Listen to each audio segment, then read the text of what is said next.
you guys are just like so spoiled. I'm so sorry. Like I met a bunch of girls. Yeah, in Gen Z's, right? Gen Z's generation. Generally, the girls, they're just like I said, I thought common sense is like common, but it's not common. You know, sometimes talking to someone, they're just like, oh my god. No, I mean, how would I say? How would I categorize someone who's spoiled, right? Like, I mean, we all complain about our lives, and then you know certain things that we would just keep shitting on ourselves because we want ourselves to do better, but we know that we should be grateful about our life. The one that I say is spoiled is when those girls or the boys complain about their life and they completely do not know how blessed they are. Yes, that one pisses me off. Like, yeah. I understand if you want to complain in terms of confidence, insecurities, and all that. That one money cannot buy. I understand. Basically, you're like very privileged. You're already privileged, but you still complain not enough. Yeah. That one I always say you should just jump down KLCC. Yes. You might still be alive because you are so.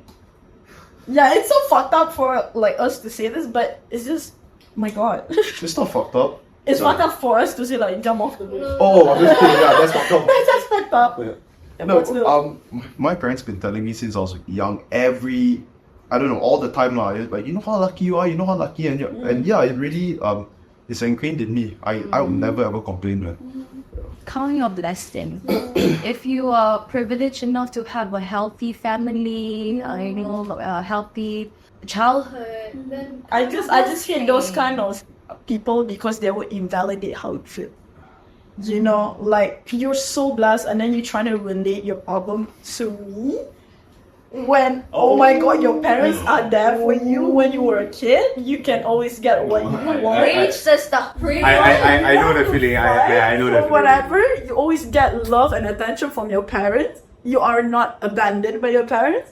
And then you're trying to relate. And you're like, no, you shouldn't feel like that. You're not right. I mean, I think this one through the years of me having friends and me trying to sometimes express yourself, and this validation thing is very, very true. Sometimes when you be like, validation from?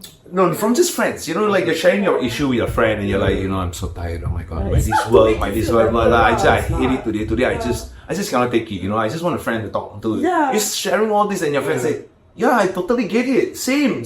My problem. And then you're like, wait. Wait. What happened? I'm just sharing my day problem. Why suddenly your problem is now bigger than my problem? Yeah. Then now suddenly like sometimes the worst thing is when you're facing something very, very overwhelming, suddenly it becomes like this. Suddenly it's like that. I have this personal experience I had. I went cry so I was overwhelmed with something, and suddenly this friend of mine come in front of me, give me a hug. Suddenly, you know what? She makes it all about her. Yeah. My turn. Literally, I was crying. I was like, what the? That's the most fucked up one for me. Because like growing up, no one ever checked on me.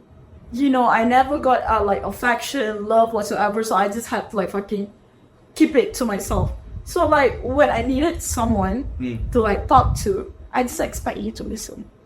That's it. But no, you decided to be like, oh yeah, I agree, yeah, me too. Because you know what? Or like last week I had this experience, blah blah blah. Okay, it's your turn now.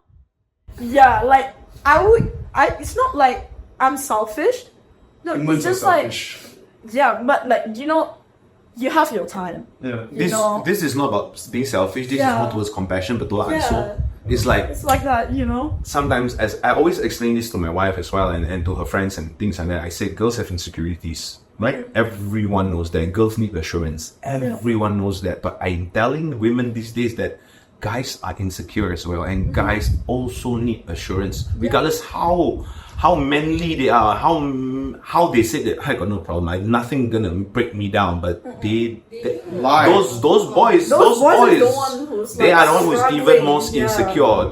Let's just say, good-looking guys or good-looking girls, the more good-looking they are, the more insecure they are. That is the only reason why they look so good every single day, because they are so scared that if one day they look ugly, they cannot live with themselves. Shit, you found out why I'm going to the gym. It's alright. I mean, also it's a lot to do with mindset. Yes. So I don't want to use it as insecurity for me to go to the gym. So what I use is I change the mindset of I look ugly, so I go to the gym. No, I change it. I want to look fucking good naked, so I go to the gym. Yeah. Or for me Yes, personally, that was when it I for go me, to gym, huh? it's about health. No, You know? yours is for health. Yeah, it's like to look good at first. It's like, oh my god, I look like shit. My body is like this.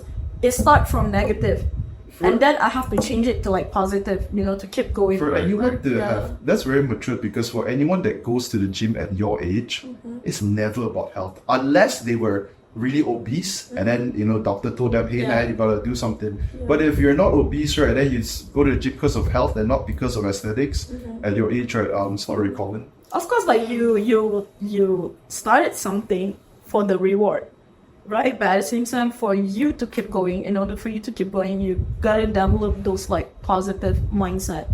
So like I'm like, hey, if I keep doing this, what other reward can I get other than like having like a good shape? Benefit long term. Yeah, exactly. So I'm like Mental. mental. Yeah. Exactly. It's an escape. It's a safe space. Yes. It's when a lot of things don't matter. People say, why Dennis, why do you go to the gym so much? Back then I go crazy. 7 days a week I would be at the gym with Jazel 3 hours a day. We would spend 3 hours at the gym every single day. That's long. Me and Jazel would be there. So the Jazel also she trained as long as I trained. she's That's why she met. That's why. So body, for me at that point, it was like it's a personal challenge. Yes. There's a lot of things that people can challenge you, they can compare you and stuff. But at the end of the day, if you can lift this weight, if you can do that set, if you can do that reps, you can do whatever that you set your mind up to. Once you achieve it, the only person between that and that achievement is you. If you put in the work, you put in the hours, you will get there. If you put in your diet, you put it. So for me, health was a base. It's a given. If I work out, I have to take care of my health because my food has to be on point, my diet has to be on point, everything has to be on point, my sleep has to be on point. So that's why right now it's not so on point now because everything Let else. me ask you something. Like, if you were younger, right, do you think you would dabble in boxing? Or Not or really. combat sports? I've never been a person that fights. I've never been into fight. I'm the kind of person, I was bullied growing up, Yeah. so I never wanted to fight. I only grew my body also at the same time. I wanted to, just in my mind, like, to scare off the people that want to bully me. Before you think about bullying me, by looking at me alone, you'll be scared. Hey, okay, so I assume, because let's say back then, right? Okay, when you were still young and all the time, and people know who you are, did you have people that come cari pasal of you often? Not really. No. Okay, because you see, I remembered back then that he was a dancer, and I watched ECX also. But then after a few years, I forgot. Right, then when I did the podcast with him, I kept thinking of Dennis as the fitness guy, like pioneer of fitness influencer and all. So I immediately thought like he's fancy, like so I assumed that, do you have people that come up to you last time on a cari pasal, especially in nightclubs where things get rowdy? No. Okay.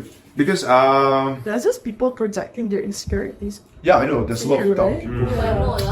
I mean, I just know how to. I think I would say I'm street smart. You when you grow up being bullied, you know how to watch your mouth. You know how to watch for body language. You know how to. You know certain things with cari pasal. You go pasal. You knock one person on the shoulder, and then you look back. Imagine you just give a face. Yeah. Obviously the person will be like, what the hell you want? And everyone, so very naturally, like let's say I go to a club and I hit someone, I'll just quickly turn off, hold the person shoulder, bro, I'm so sorry. I do that too, man. Yes, yeah, you might look like a little pussy, like what you have to say sorry for, but does it cost anything? I did not fight with that person. We did not have to fight. Nothing should have happened. Just be the bigger man, or even if he was gonna say sorry, just say sorry first, no problem. Hey, so sorry, bro. Then walk off. You want drink? You want drink? Go, come. I got drink for you. It's so easy to settle. Like, It's just people hit me, but I'm the one who says sorry. it's always when the ego comes in. I want to show that I'm a bigger man in front of the girl or the guy or whatever. I have to go and show and then start fight. Then you sit there. I've seen so many of my friends fight, and I'm like, the girl is sitting there with that guy at the other table. You're fighting about her. You're fine. Like, Yeah, right. the girl is like, these two guys fighting for me, but the other guy is not buying me drinks. I'm like, what the hell is going on? I thought it was always very weird, right? Like, let's say in high school or in maybe college days also, your girl, okay, I can have a friend, and then the girl is texting some other guy, and then they want to find that guy and go whack him. I'm like, bro, you beat up your girl first, then Okay, I mean I'm just saying figuratively. What I'm saying is you have to solve your issues with the girl first. exactly. What does it have to do with that guy? That's all ego talking. Yeah. Yes. That's all ego talking. And at that point, no one taught us. The conversation wasn't even there. In bahasa, we call darah panas, hot blood. Hot blood, It's very young. Yeah, and no one actually explained. But now it's all on reels. You know already by now that People are so smart, right? No, it's not smart. It's just like you say, common sense. Let's say, for example, you're in a relationship. This guy go there, this girl go there. You know that the other person might or might not even know of your existence. Yes, exactly. It's your partner who went there. So everyone know already. If right now a guy would be like, why is my girl talking to that guy? I want to go and kill that guy right now. Every one of his friends going to be like, bro, are you crazy? You can feel I some think you type of should- way about that person, but Yeah, at the same time, you can't react or like. It's Project your because anger onto it's that the person. person's decision to Yeah. go there. Yeah. It's not It's your the other partner way. decision. Yeah, maybe that person is here to lure, Yeah. but it's still that person decided to like, you know what, this Bit more. guy is not worth to stay with. I might want to try out a new guy. You wanna It takes the language. Correct. Yeah. And if that person is not in a relationship, or whether if he is, it actually to me it doesn't matter, because at the end of the day it stops me and her. Yeah. Then if Yes. if something goes wrong, it's here. Yes. Exactly. I feel, and also it's kind of like they put on a show, they want their friends to come around and watch as they go and find the guy that they're gonna beat up. For the drama. So one That's side where you go. So one side of them is hurting inside. The other side of them is and they get feeding off the support, Yeah. And of course with kids, teenagers, right? They're like, go beat him up. Yeah. Those kids, I wasn't that kind of kid. I I was was the kind of that a kind of kid. kid. Drive home in the rain, cry in the car to really, really sad Westlife song. I hear stories though. Like I remember in our high school. Oh, we're in okay. my school, so we I know wanna the same say- people. yeah. This year, I won't put it in. Really? Yeah. So he's a fucking big bully, yeah. But I had a crush on him for the longest time. Yeah, so why? why? Bad boys get the girls. So for me, I hate bullies a lot because growing up with violence and stuff. Yeah. I become quite violent myself, but I was like the hero. So every time people get bullied, I'm like, Yeah. I'm like that. That takes balls, but Yeah, for me, I never did that. I'm a protector. I'm like, look at me. Yeah. Yeah, I'm a villain, but I protect people. I wouldn't- You stop. I wouldn't do something like that because I'm just scared, man. Why are you scared? Because I think that, back then when you're in high school, right, then you hear like, oh, these dudes are in the gang, right, then you think like, hey man, what do you have? Maybe you have your fist out, they have some fucking parang to go and chop you up. So I just think of stuff like that. I don't want to be involved in this stuff. Like you don't know what will happen to When you come from the hood, you're from the hood. So you ain't scared. pretty much it. Yeah. You come. The hurt, it hurt. And if you're not from the hood and you try to act like it gets after you. Yes. People can see. Stop it. It's so funny that I got bullied throughout my school experience, right? Yeah, really bad because of my skin tone, and then I don't know how to and plus I was a tomboy. Oh, you were? Yes, I was very masculine back then. So They play a lot of sports. sports. Sports. I do track, and then lontar peluru. Yeah. Oh, damn. Yeah. That's the only thing I cannot. Yeah, and then Because I was sneaky. lompat tinggi. That's it. Those I are did the that too. Yeah. Because no one else did it. I was like, okay, there's something Yeah, I was can really good at it too. I can do it. It shows how underdeveloped our school sports is. Right? You know. Yeah. I did lontar peluru. I remember I Form 5 was the first time I tried it. I was just tall. I'm not strong or whatever. And I just threw one time and I got bronze medal. They were like, oh, that's the bar. The bar is really low.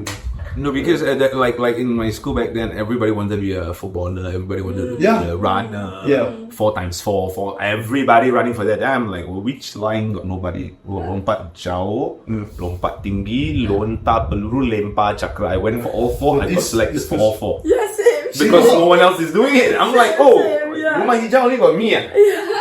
Oh, that means I immediately my name Because I'm very small, but I run very fast back in the day, before I injured my knees. So it was surprising to me also, because everyone is just running like that. There I am and then I run for a night. This is my life. to running talk from my about. problem. Yeah, running for your problems. From my problem. Yeah, that's kind of funny. But yeah, during my high school, I got bullied and everything, and I never, What never like how so? In Like primary, my- secondary? both. Okay. Primarily because I was like a tomboy, and then I thought I was a lesbian. Let's talk about that. Like, since now you have so much, I mean, it's really interesting. Yeah, because now you're old. I'm bisexual, by the way. That. Okay, alright. okay. Then that also explains more. Okay, so Yeah. back then, like, what do you think you were going through at that moment? Like, you thought that you only liked the girls out. Now you know that you're bisexual.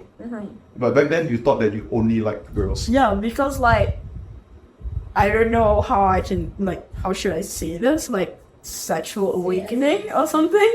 Right? I never Puberty. felt any type of actually since kindergarten. Like I had a crush on this girl, right? I never felt Since kindergarten? Yeah. Okay. Then I realized I like a girl. Okay. Yeah, so it's not a normal feeling. Not like, oh my god, my best friend or whatever. No, it's like a crush. Yeah, you're attracted. Yeah, so like I was really close to like a bunch of like boys. I was never really good with girls.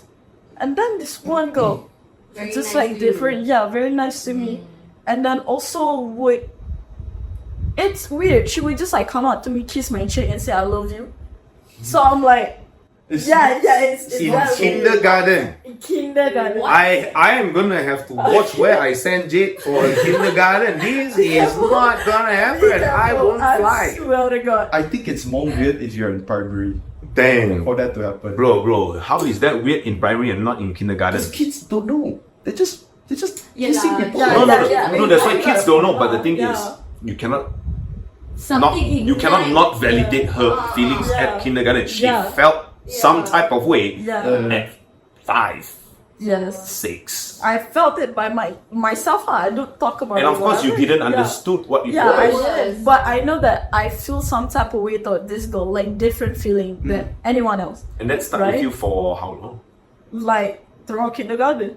And then to primary, I had no crush whatsoever.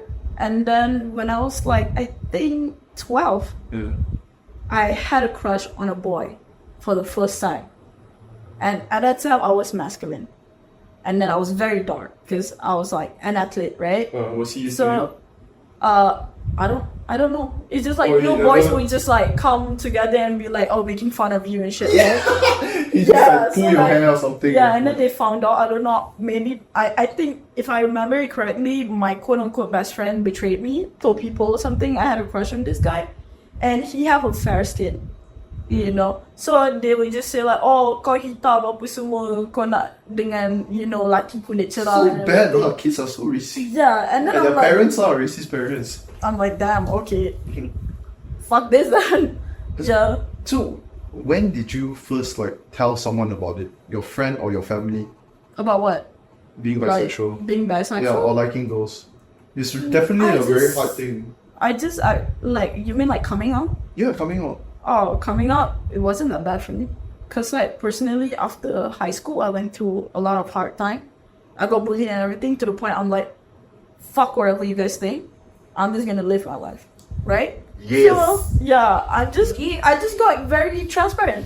I'm like, I'm into girls. But of course, with my family, I have it. What about so they're not watching this podcast? Yeah. We watching it. No, actually, I think my mom knows. But it's alright. Let's move on.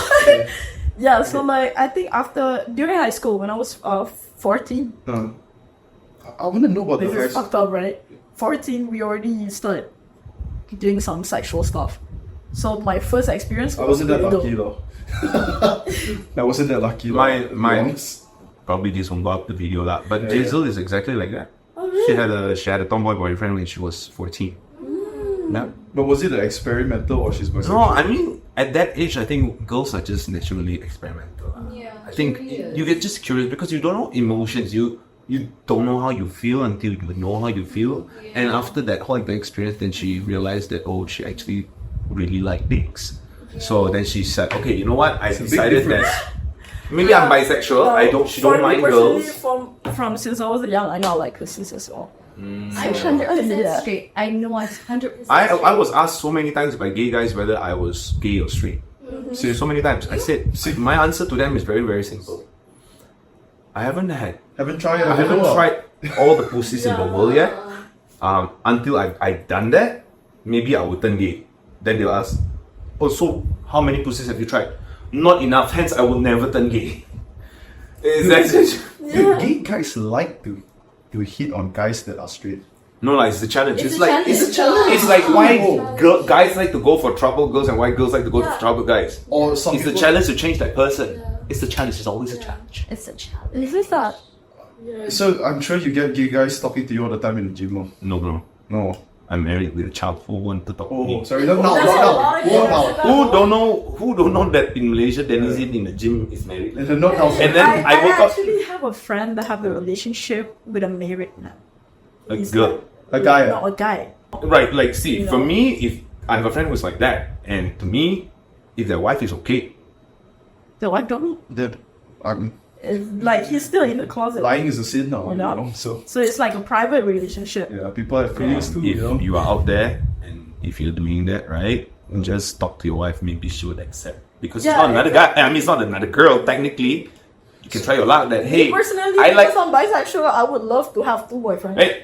Hey! How if You wanted two girlfriends? I wanted two boyfriends. Who knows that the wife would be like, oh my god, your boyfriend is so hot. Yeah. I don't mind dating both of you. Yes, And then the husband is exactly, like, wait, right? Where what? are we going? Why did? So you're out there, just communicate, talk to each other. Communication is key. Accept each other. Exactly. You have to. Peace and love. You have to know your The more the partner. merrier. Yeah, you have to know your partner. Not until like that, but yes. No. If it works for you, it works for you. Whatever We're works not gonna for do you. orgy, no. Maybe No the guy, judging. maybe the fling doesn't like. Oh. Okay, I know. She don't know what she said already. For an orgy, no, but speak rose, yes. Depends. I mean, if my partner is bisexual, I'm bisexual, right? Most Then girls. we can, Am I wrong to say that just experiment. most girls fantasize of speed roasting? Am I wrong to say that? What is speed roasting? One guy behind, one guy in front. Oh, you're like, oh, no wonder. Okay. Okay. But that doesn't mean I fuck around, you know. No, I mean It's my someone. fantasy.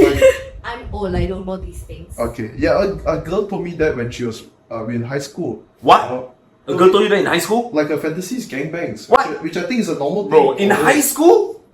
But what? Yeah. I knew that in college, bro. She's You was gangbang in exposed to it college? now. Yeah, bro, I didn't know what the hell was orgy. I just said the word because you say in rap or stuff like that, but then I didn't understand the word till I remember I was like 21 or 22. It's like, what? How old? High school. Dang. Okay, That's but quite That's a bit too early. too early, man. For I mean, that. she was very exposed to like. No, but porn, dude, very, like, in high school to set my fantasy, to even know and grasp the idea of fantasy, in my opinion. You understand what I mean? Yeah. To be able to grasp the idea that I have a fantasy, a sexual fantasy about whatever it may be, to me at high school, you have been watching too much porn for your age. When you have a fantasy at such a young age, that's just my opinion. dude, It's crazy, bro. I mean, But I you think- are correct. That's crazy. Because I was exposed to porn when I was like 7, like that. So I actually watch it alone, Uncle Dennis is right? bad. And like have interest in it when I was like 13. Dude, Father, let's- father's yeah. gonna speak. Father. Yeah.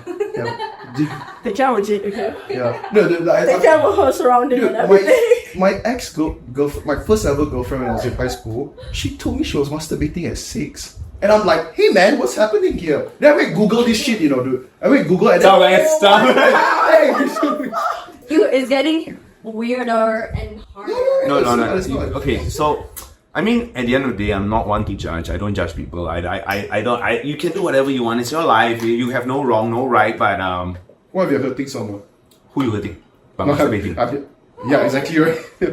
But knowing a bit too early, it sucks. Why? Because it sucks away The magic. them. Yes. Yes, the innocence and all. No. I wish I'm not exposed to it early. It's coming through experience. Like, yes, back then when we were younger, everyone was rushing to want to go for it.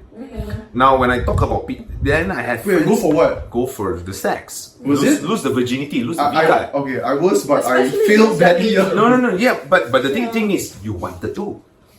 The thing is, Yeah. the key is, it was cool to lose it. Yes. But right now, it is impossible to find someone who has never done it. Huh? I Oh, you know mean at one. this age, not at Yes, in this I know generation, one. it's very hard I have to a find few virgin. friends who are still a virgin, Me and these too. friends Yeah, I know. are mostly guys. That's nice. So, Girls, tada Yeah, semua. so Ada. I know. In my family, there's one. no lah, I don't have lah. Same. That's because My you're, sister is a you're virgin. her family member, so she tells you. No, I'm very close with my sister. So I what's know the her point? She is a relationship, virgin. everything. Yeah. But it's hard to find. They're unicorns. Very, very hard.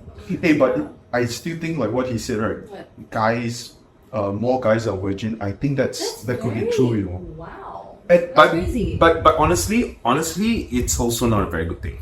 For them, no. To be honest, why I say this, I have friends who are in that. I mean, thank God this friend, he got no problem with girls. It's just his own choice not to do it. But I have Yeah. other friends who don't really have many relationships before. Yeah. Bro, I'm telling you, I'm actually concerned. Yeah. Because I'm talking to girls like you girls, right? Yeah. And then I have friends, other girlfriends who are also around this age or even older, and they're looking for a partner to settle down with. But boys that don't have experience with girls Yes. might not know how to handle some of these girls. Yeah. And Yes, to I them, it's agree. like they have been, let's say, for example, my age, 36. I have been living single my entire adult life, and suddenly there is this one girl coming into my life. She has had maybe 6 boyfriends, past 2 boyfriends she lived in with him. Triple digits. He has never lived together with a girl. Never had to share bed with a girl. Imagine suddenly out of nowhere you have to Will do that. crush him. It will Crush crush him. him. And if she got issues, she insecure, he doesn't know how to give assurance. She's like, what is giving assurance? You're like, bro, you 36. Actually, men, it's very important for men to have experience, like, you know, not like in sex. Yeah. It's just like they have to what we call that one, like, socialize. I think that's with important. female, actually, yeah. You honestly, like people ask me, you will let your daughter date young. To be honest, if date and don't do anything naughty, it's still okay. Because at the end of the day, they need to go through heartbreak. Yep. They need to go through certain experiences that teaches understand, them. yeah. Because I cannot protect you from heartbreak. To me, you must go through heartbreak. You must learn how to come back from heartbreak. Because once you come back, Yeah. then you understand already, oh, this is heartbreak. Then you'll be like, but dad, I can't get through it. I've been that kid that I thought I couldn't get through it. Multiple heartbreak later, met your mother. So if I can give this kind of story to my daughter, hopefully I'll be able to teach her to be a stronger girl, to be ready for the world. Because I can tell you, but at the same time, you have to experience it for you Yes. to understand it Just yourself. now, Dennis was saying. So for people like guys, right? I think this applies probably more to a guy than a girl. So let's say the guy is a virgin, never done it before, right? And then he's around my age, right? And when he dates a girl, and then he finds out the truth is the girls had many guys, multiple. That shit is gonna fuck with him, because I was like that last time, man. yes and no. It depends on whether you can accept it. Yeah. Because you have to understand that if you chose to People have keep your past, virginity, it's still, you cannot expect the other person yeah, to right. be the same as you. Yeah. Because then that becomes expectation already. Then I will come back to that person who expected and be like, nobody asked you to stay virgin. Yeah. You put this upon yourself, and then the worst part is if that person becomes spiteful and then start judging everyone who's not a virgin. Same goes to the person who's not a virgin, right? You went for like a virgin, right? Doesn't matter whether it's like a girl or a boy, and then you expect them to do good, to know how to suck dick, or Or do whatever that's necessary to or make you the happy. guy, the guy should like last long whatsoever. Then why would you go for a virgin? They don't have experience, Same for virgins. I tell you something funny, man. My ex second or third girlfriend, right? I was college at that time or uni. She told me she dated a guy before, 2 guys that were older, 10 years older, and one was in the 30s, much older. She said she had sex before, but she's never given a blowjob. So I believed her. Okay, so the first time she did it, this is my first time ever getting one also, and she was using her teeth and biting a lot. Oh my god. Okay, so I was trying to resist. I didn't want to tell her. Then I put her, and immediately it became professional. And then I realized, oh my god, she's so taking a hit that now I realize that she was probably pretending to not know how to do it. Yeah. No, How can she feel? I don't think she's pretending. She just didn't know that thing hurt you. Then as soon as you said it hurt you, Then she just Maybe she went back home and practiced. No. Take that shit, No. think so? Yeah. No. And honestly, right? I mean, Why do you even care? unless they It got doesn't really harassed matter. or something, and they just want to get it. But no, Then I'm that's very what sure that it is what it is, lah. But I had experience of dating a few girls that they told me that one is that because of religion that she decided to not do it anymore until get married. She's done it already, so I respected that decision and I never touched her. Then she's the one who always touching me. And I'm like, what are you doing? There's nothing I can end with. And man, let's just play lah. Then don't play if you don't. Yeah, they play the fire. Yes, then I have another girl that I was dating for like 8 months. She said, "Oh, me and my mom, we don't like sex." Your mom. She said it runs in her What's that family. got to No, do with- exactly. I was like, what does it have to do with me? But she said it runs in her family. So she was telling me so that I don't expect it of her. Oh, okay. So at that moment, I was like, yo, you know what? It's all good, man. I'm cool with it. You know, like, I get it. But then, when I met my wife, that's when everything changed. Before I met my wife, I thought all women don't like sex. What? Legit. I'm not even kidding. You were like 24, 23. Bro, when I was 20, 21, 22, I thought masturbation was devil's work. You don't You masturbate. thought only guys do it also. No, I don't know who do it, but I just don't. I try my best You not to don't do even it. do it lah. No, I limit myself once a month. And you had to pray Because if I do it, I am devil. I am bad. You are pervert. I am. Bro, last time you think like you want to put your hands over a girl like that, you think you just put like that, you can put the girl look at you one kind slap you straight. What you touched me for? I've been jacking this. That's why now outside, I never knew girls like sex. I didn't know that portion existed to me. My ex-girlfriend, they seem like they just don't like sex, and it seems like if you have sex, it's a dirty thing. So it's sort of stuck with me. So I'm so used to like 2 months no touching is fine. It's cool. Because I thought the longer I can hold myself in not touching, the better I am as a man. person, I know. Means You know what? That's actually very interesting. I You did know think why that in this generation girls are so sexually active? Because back in the day, people just think that women don't enjoy sex.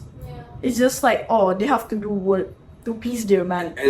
And now it's You know, kind of like yeah. for Opposite. women now, it's I taking want. our power. Yeah, Yeah. I want to be Yeah. pleased. Back then Exactly. also, it's because of surrounding. Let's just say, for Yes, example, yes. I'm a female. And I actually do enjoy having sex with my partner, right? However, 10 of my friends around me, we are talking about sex, and whenever we talk about sex, all the girls go, yeah! I know. I am not lying to you, that is literally my life. This is Yeah. all me, everything. You talk about a dick. Yeah, you very early. You talk about this kind of shit. So imagine all your girlfriends are like that, and then you go back home and your boyfriend is like, "Hey baby, what? Touch what? Touch? Baby, can we try? Try what? Try? Yeah." So it becomes a society thing where no, even if I liked it, my friends are all saying that it's disgusting. So we shall not. That's even do it. why. But actually, the funny thing is, those 10 girls also might agree, but it's just because of society. No, so here's where I Right? understood. Yeah. Here's where I understood. What? When I'm talking to the 10 girls, all said, yeah.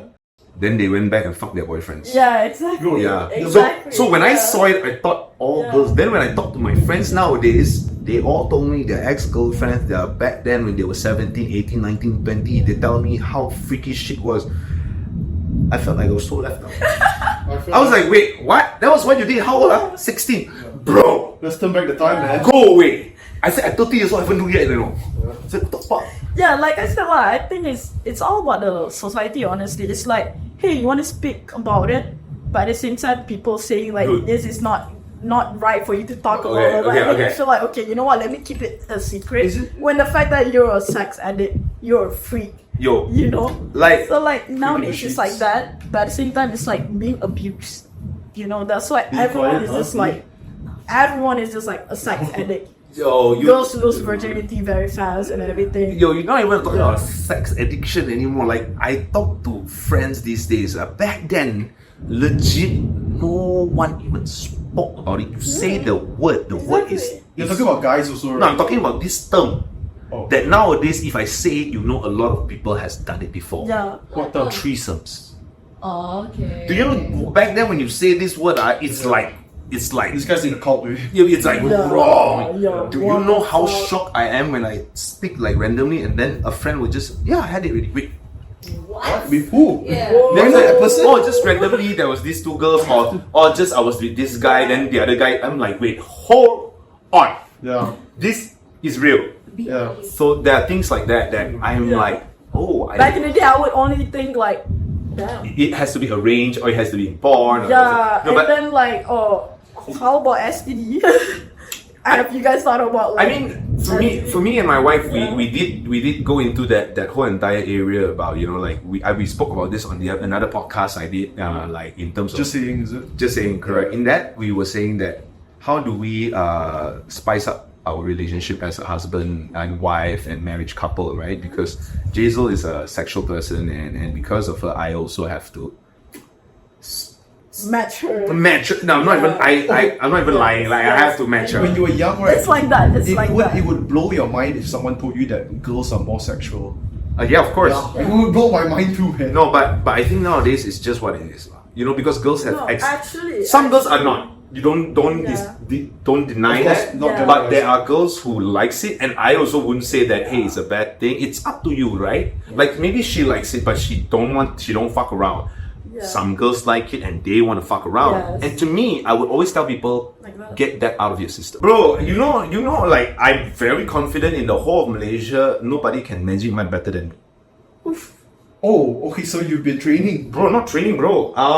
When we're talking about 2006, 2007, I legit was the pioneer You of did? doing choreographies, like R&B, hip hop But choreography. did you do Magic Mike shows? Bro, I taught girls how to to pop their booty. I literally taught girls, like I legit have to use terminologies. Like imagine you're sitting on a guy right now. Can you go down to the floor and do things like? Yeah, What? demonstrate. What? Yes, pop that thing. Like, Oh shit, I'm.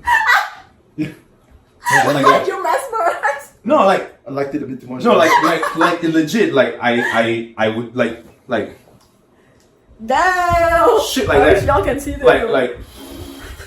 Then bro, I just didn't do shit, bro.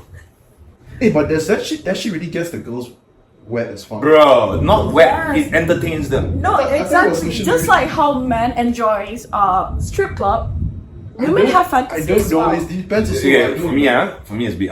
Why? I don't necessarily enjoy strip club. at all. Okay. Unless the girls are good at doing what they do. I went to Vegas with my wife. I got married to her in Vegas at the time. Aw. So we went to a strip club and she bought me a lap dance. And that girl that gave me a lap dance, she was really good in the sense that she's engaging, she really performed and she did a good job, right? Yeah. So I went to Thailand with a bunch of friends. I see. That one's shit. Of course, That was do so- it. I cannot- Yeah, So like I said, it's also about your fantasy. Even if like the person is a professional, but they're not doing good based on your fantasy, it just doesn't. No, it's not about fantasy. It's like like that's my I, opinion. I feel forced. I hate it when it's forced. So when we were sitting there and all my friends, like everybody, like one by one, they called girl, right? And I just was like, no, I don't want a girl. I don't want a girl. And then they keep wanting me to get a girl. And then I look up on the stage and all the girls was giving a lap dance. They all look like they didn't want to be there. Yeah. Yeah. So as a dancer that I Yeah. am, Yeah. yeah. I cannot help but to get turned off. Yeah, of course. Like, Because- you understand how you feel like. Because I'm like, first thing Yeah. is I'm a dancer. So when I see your move and I feel that you're not passionately doing your move, Yes. I am turned off really. Yeah. Okay, I think it also comes down to like, are you fond of like it being transactional? Oh no, I like the chase. So for me, I'm I the same, man. I can't. when I go to the Thai club with my friends back then, when they all started going there, then the girls started, hi, I'm like, Yeah. like, oh, please just don't touch me, like, please. Like, if I want you to touch me, I'll let you know, but don't touch me, I Same, hate it. Then like, sometimes I just walk out the yeah. whole place and like, Yeah. I have to get myself together, I cannot take it. If you ever want to feel like as a guy, if you ever want to feel like a girl in a club, go to a Thai club, because that's how you feel like a girl straight away. No. I mean, a lot of guys go there because to them it's easy. It's transactional. Yeah. I don't need to try to chase this girl. I don't need to fall in love with this girl. I pay the money. They come over. They want to hug me, and if they like me, they'll kiss me. Whatever lah. It's Yeah. just a companionship. Transitional, but they get the attention that they want. Correct, and most of these guys that get the attention from these girls, it's immediate. I don't have to go to club. Yeah. I don't have to open 10 bottles of champagne. I don't need to get the All girl. the work. All the No work. failure, Too much work. basically. This one I open one tower of beer only and 3 girls come to me. But they Yeah. go, but they run away though. But bro, I mean, no disrespect to the ladies. The ladies are doing work. Yeah. They earn, bro, Yeah, no. Yeah. 15 to Shit 20 ton. G's a month, Yeah. bro. And What? I mean, I'm not sure if you all know, it's getting so so common. PR, GROs, right? Dude, No, PR is different. is it? I mean, different. Whatever. Girls are earning so much money, Yeah. bro. You try lah. 15K, 20K. You try to be an escort. I mean, Go try. Send your resume. The first question is, who do I send to? Nobody's gonna buy also. No, a lot of people ask Dennis, you should start your own OnlyFans. I'm like, Yeah. bro, The 10 market guys is- start OnlyFans, half the guy maybe can succeed. 10 girls start OnlyFans, 10 of them will succeed for the first 3 months. Then after that, you see who will survive. Yeah. But the first 3 months, they already bank in a lot. Would you consider it? OnlyFans has like 3 tier. 3 tier. Yeah, 3 tier. Like first is the one that you have to actually You have to actually fuck. or like sell your body Okay. whatsoever. Okay. And then like second one is like when you know you're like have like divine feminine energy, and then you just have to like layan the guy. Right. and then you can get that. Yes. They call Yeah. it what? Like those. They will whip the guy. Like Dominatrix. Dominatrix, yes. Yeah. I see And then the third one is the one that you don't have to do anything. You just You just post random pictures, right? Like you in bikini and whatsoever. there's no live interaction. Yeah, and then you get money. Bro, I'm telling you, know, that's what- that's the way tricky. it works is Yeah. disgusting. Do you know how they earn money on OnlyFans, and you know how fast it earns? Let's just say a person were to subscribe to you. Let's say you have, let's say 100,000 followers. Let's put it that way, and 10% of your followers subscribe to your OnlyFans. Dude, good example, Cardi B. I thought puyi lah. Let's be local, man. Bro, let's just say 10,000 of them pays you 50 ringgit. Yeah. A month. How much is that? 50,000. You don't have to talk about OnlyFans. That's fine. Do you know what's going on Twitter? What? It's called Dark Side. Yo, the day when I stumbled on that dark side, No. my mind blew into pieces. I don't. What is You have to understand. Selling Elaborate, porn. elaborate, yeah. Basically selling porn on Twitter. No. You exchange. You do the transaction whatsoever is on Telegram, but like you market it. Yeah. Twitter. The On marketing Twitter. platform Yes. for their sex stuff is Yes. on not Twitter, X. Yes. Okay. Oh, we have to sorry. change it. Okay, but the exchange is I was just thinking about this the other day. I grew up when Twitter launched. Now that it became X, there was a period of time that I did not use Twitter. Now I entered Twitter, I started scrolling, and then I started seeing things like, wait a minute, what? I never the- used- No, Then you Dennis, stop. this has been on Twitter Yeah. for so long. No, I didn't know. So long. You only knew it when it turned into like X. When it changed, when it turned to X only, you Oh, knew it. it was What so blew my long, mind yeah. is when I saw how many Malaysians were on it. Yeah. Because they will put the flag, they will put their location, and then they will speak the language that we speak. And then I will see a touch and go QR code at the pin on top of the page. You know what's crazy? Some of them actually show their face, and you know that QR code is their own number, like Their real bank account number. the real one. And So, their like, name is in there, the Yeah. IC name, Yeah. I'll tell you one thing. Exactly. One thing I found. So there's porn websites okay, like let's say Xhamster, which is like very local.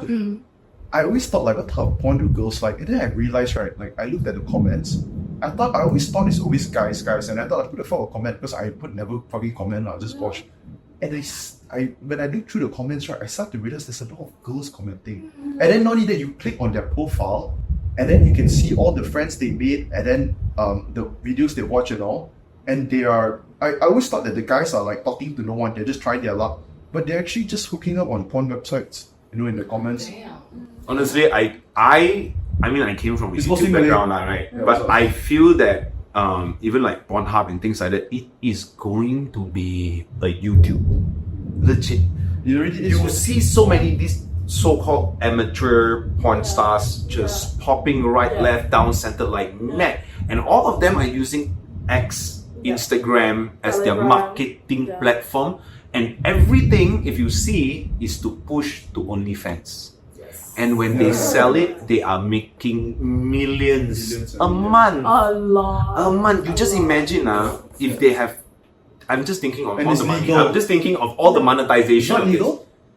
It In Malaysia, no. If it's not legal, it's okay. They all fly to Bali anyways. They're all just based in Bali or just go to That's Kuala why I say it's like shocking, because like their face is out there, and then their real name also is out there. The information is out They there. don't care basically. They don't Yeah, care. they're just making their bread. And then I don't know whether you come across it or not. Most of them would like use religion into their content. What? Wearing hijab. No. Oh yeah. Their face is out there. You I'm know. sorry. Like for me, Yeah, even so, that I won't is- believe it. Then I have tattoos and all. Yeah. I'm so against that fetish with Same. hijab and stuff. Oh, dude, that's- that is a bit no. that's a big- It's a big. No, look, Yeah. listen. But you listen. have to understand, they're feeding off the man's fantasy. Fantasy. Yeah. That's Because- how they get money. Because at the end of the day, what Yeah. is this? It's marketing. Yes, It's a tool. exactly. It's a You marketing know tool. how like some of men who's like, have that fantasy of like this girl look innocent, but like Yes. she's afraid. Yeah. Whatsoever. This girl look like very kampong, very like hee hee ha. Or she looks like a good girl, Yeah, but then and then She a like hoe. behind closed doors, she's No, like no. they're riding Yeah, that yeah, dick yeah. for like 1 hour, whatever fuck, right?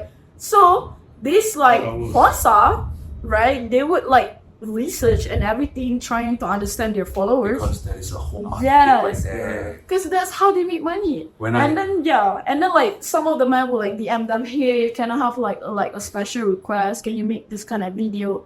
And they charge 100 USD. You know what?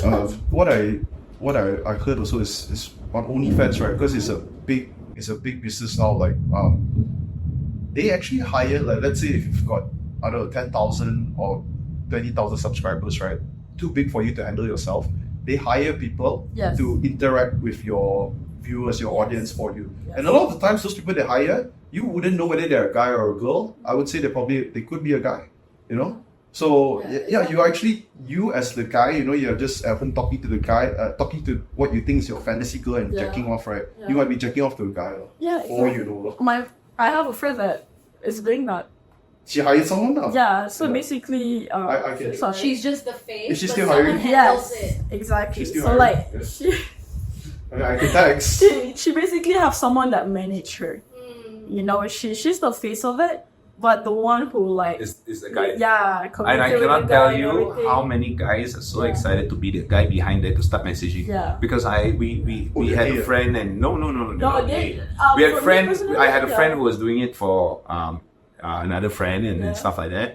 And then there was this friend was like, "What are you doing? Oh, you're replying other guys? What?" Then she was like, "Yeah, it's what like your manager, Yeah, like that, right?" yeah. And he's like, "Let me reply for you, lah." My friend just sat there and started replying all these men, and he started giggling at the side. Yeah. Because they get excited because they feel they know the man. Yeah. So they get, I'm like, Yeah. bro, you look, Yes, it's exactly. very wrong for you to smile, smirking away, Yeah. talking to other men, knowing that they think that you are the girl, you know. Yeah. It's You know okay, what's fuck funny? them, ah. Your What's really ethics, funny dude. to Come me- on, man. We're watching Yeah. porn, but there's still ethics involved. You know how like men It's would be like, oh, business. you should be It's like business, careful. Yeah. You should be careful of this girl, blah blah blah blah, and then but they feel so excited to fool a man. You The know, girl or the guy? The man. Yeah, The yeah. man, right? Because they're not used to doing it. Exactly. Yeah. So like, I wouldn't it's like so funny to me. You know why are you guys having so much fun fooling another man? You know what else? What else is? As a woman. Yeah, well, you know what else is like dark and also something people don't talk about often. IG escorts, when influencer escorts. I don't know much about that shit because maybe I don't know enough people, but By the way, I apparently don't judge. Go for no, it. not Get judging. that back, you know. But Yeah, I mean, get that back. Get that back. I don't have to say any names. Use all this, man. to me, go get that back. Yeah. Yes. And also get that therapist because your mental is gonna be fucked. Right? Yeah. Yeah. Really? Maybe not. Yes. Oh, trust me. The Mental day stuff. when no more guys gonna start paying for them and they pay for the next Yes. top Or when girl. they get older. Oh, trust me, they're gonna Yes. inject so many things into their face to try to stay natural, Yeah. but they're not gonna look natural. They're gonna look swollen like That's why hell. you need a game plan. Because beauty is Yeah. value for girls, man. Yeah, Exactly. You get real love. So that's all. Dude, it's like we were saying just now, man. It's different. A guy can just fuck many girls and not be fucked up in the head. But a girl, you know, she could fuck many guys and not be fucked up in the head. But chances are, she kind of is a little broken now. She is broken. Do you? We are all a little broken. Yeah, we're all a little broken. Just Yeah, I different mean types for the men that fuck around also, there must be one day where they're just like sitting down like, oh, I actually would love, I would actually would love No, a listen, genuine. I have a lot of friends who are slightly older now. Maybe they used to play when they were younger. Now they're all looking at me like, Dennis, you're damn lucky. You found a girl, you managed to settle down. Now I'm like, but I told them, I'm like, you enjoyed your life. But that past 10 years, while I was working my relationship with this one lady, Yeah, they did how many girls have you been sleeping around with? 100,000. You know, but now they see that whatever it may be, Yeah, they got no one else. These 100 girls are not there when they go home. yeah. They go home alone, solo, no one to talk to, no one to share their life with, nothing. So they are Someone would lonely. say like, I don't mind that right now, but eventually they would be like, I wish I have that partner. No, you know where the issues come. I don't mind that. I got no issue being alone. Open Tinder, Yeah, swipe exactly. left, right. I need a date right now. I need a But date ex- tonight. I need a date tonight. But it's never genuine love. It's never genuine. Because it's all transactional. I want it for maybe a sex. I want it. Yeah. And I spoke to a guy before this guy is married. He said he did it for at least half a year. Every night, every day before he go off work, he would open Tinder app for 30 minutes to 1 hour before he leave job. And within that 1 hour, he will try to score 2 to 3 phone numbers. And within that night itself, he will take one girl out. And most of the time, he will score. Your friend is definitely damn good looking. Bro, no, Rich. he said before this, he don't even have confidence in dating girls and stuff like that. And because started using Tinder, bro, his wife is a Russian, bro. But is he a good looking or rich? No, he's It doesn't not. have to be like that. That's It's- why I it's- feel like men, it's like very important for men to like socialize with. Yeah, because this is one wrong misconception for a lot of people out there, especially guys. Guys think that if I have a very, very nice body, 6 packs, abs, girls are gonna die for me. No, guys are gonna die for you. More guys are gonna come into your DM than girls because girls don't give a fuck about your abs. Second thing, girls don't really go for your looks. They are more attracted to your charm. When you're charming, you know how to talk, you know how to make them laugh. That's how they go for you. Not really how you flex. You want to open 20 bottles or more, they don't give a shit. Yep. Yeah, unless if you put one bag of Chanel in front of them and say, hey, happy birthday, this is yours from me. They will give a shit about that. But other than that, no. For Zero. bottles and stuff, they would give a shit for that night. For that night only. They will be like, yeah, so Oh good. my God, thank For one you so story. much. Yeah. But they still wouldn't give a shit unless you make them feel comfortable and laugh, like what they say. Even if you open whatever, I mean, there's No, they would act in front of you like they're comfortable. But then the moment you open the bottle, They already say in their mind, cut you already. They already cut you inside already, already. and then they would like focus on their girls if the girls is there, right? Oh my God, let's enjoy, blah blah blah, and then suddenly you're just there to pay for the bottle. Yeah, free drinks. Love it. So I mean, it is a lot. I mean, at the end of the day, me and Jizzle, we spoke about it. Like, we are very glad and we're very happy that we found each other at a point of time when relationship wasn't this crazy and complicated yet, where society is not this mad. Now with personal issues, with all the insecurities and all the depression and all that kind of stuff, society is tough, and to live in this world as an individual is tough, and to find someone to live it with you, go through all that together, is the toughest. And you don't have to say this stuff, I'll say it for you. Like, I think a lot of people your age, they would envy you. Yeah. Why? Because you found someone. Like I a lot mean, of single no. guys. I mean, you can't really say envy, because at the end of the day, it's all hard work. You know, the communication that I put into, like I would always say, I mean, they want what you have for. like, you have not you have to work for what you want. Yeah. Like, I would say the reason me and Jazel is always so close or like so loving, it's because of her. Yes, maybe at the beginning of relationship, I was very PDA, I was very touchy and everything, but she was the one that said, I must have this. She makes sure that every day before I leave my house, I have to kiss her. I must say I love you before I go out, come back home, whatever it may be, I must say I love you. If I don't say, there's going to be a problem. And now that becomes a habit, and we do that with our daughter all the time. And our daughter is so used to just kissing us, saying, I love you, bye-bye, see you. Because we want that in her. We want her to be a loving person, to say, I love you and appreciate. So we've been doing that. And for 10 years, me and Jazel have been like that. And I don't want any other way. And I can see why is it hard for a lot of people to do that. Because some wives, so fed up with the husband, don't want to say I love you anymore. Some husband, see the wife fed up, don't say I love you, they don't want to put effort, so they also don't say I love you, then eventually everyone stops saying I love you. Hey, I mean, you think about this, like those habits, right? The things that you teach them, or how you portray like a loving family, right? I had a dog last time. I every day hug the dog, kiss the dog. He knows how to do it as well. You know, they also would learn lah. Since a puppy, I've been doing that. Every time I come home, he'll come to me and want me to hug him. You know, it's just they'll just learn. Like, Mirror of your actions. yeah. Just like baby girl. Okay, guys, really common thing in relationships is, you know, maybe after you guys been dating for 6 months or a year or two, and then somehow one partner wants to take a break. I don't know, for me personally, I don't really see much point in it. I think taking a break is actually a must in a relationship. Must! Yeah. So you know when like you got into like argument with your partner, right? Instead of you guys just like stick around, you guys need space for a little bit. Okay, so let's talk about what this break actually is defined as. Like, are you talking about you want to just give him a cold treatment for a few days to let your emotions stabilize, or Definitely not. It's just like having space from each other so we can like think things through, you know? So like instead of like being bomb to each other, and you guys like, okay, you know what, let me take a step back, let me think about it and everything, and then like we can meet again and discuss about it. okay, You know, because like me personally, because I have like BPD, borderline personality disorder, so it kind of like ruined me. If I push it too much, then the argument gonna be like even worse. So I have to take a break.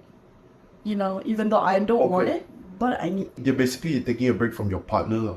Yeah, pretty much. But no hate whatsoever. It's just like for the sake of the relationship. In a sense, you're realizing your own toxicity, isn't Yes, it? So you correct. have to Yes. take one step back. So what happens during that time apart? Like, are you talking to other people? Hell no. Yeah, I was just. I mean, like, I have a different set of opinion, but save it for later. Yeah, but for me personally, I wouldn't talk to anyone else. Because then that would ruin the relationship even more if I actually do love that person. So I'm sure he's also not allowed to talk to other people, other girls. For me and my partner, he doesn't. Okay. He's very like masculine and everything. So he would just like stay in his like place, think about stuff as well. We don't go out and fuck around whatsoever. No. Sounds like the ideal kind of guy. How are you sure that he's not talking to any? I know. No. I have all access. What? Yeah, it's the start of it is like very toxic, right? You're doubting him and everything.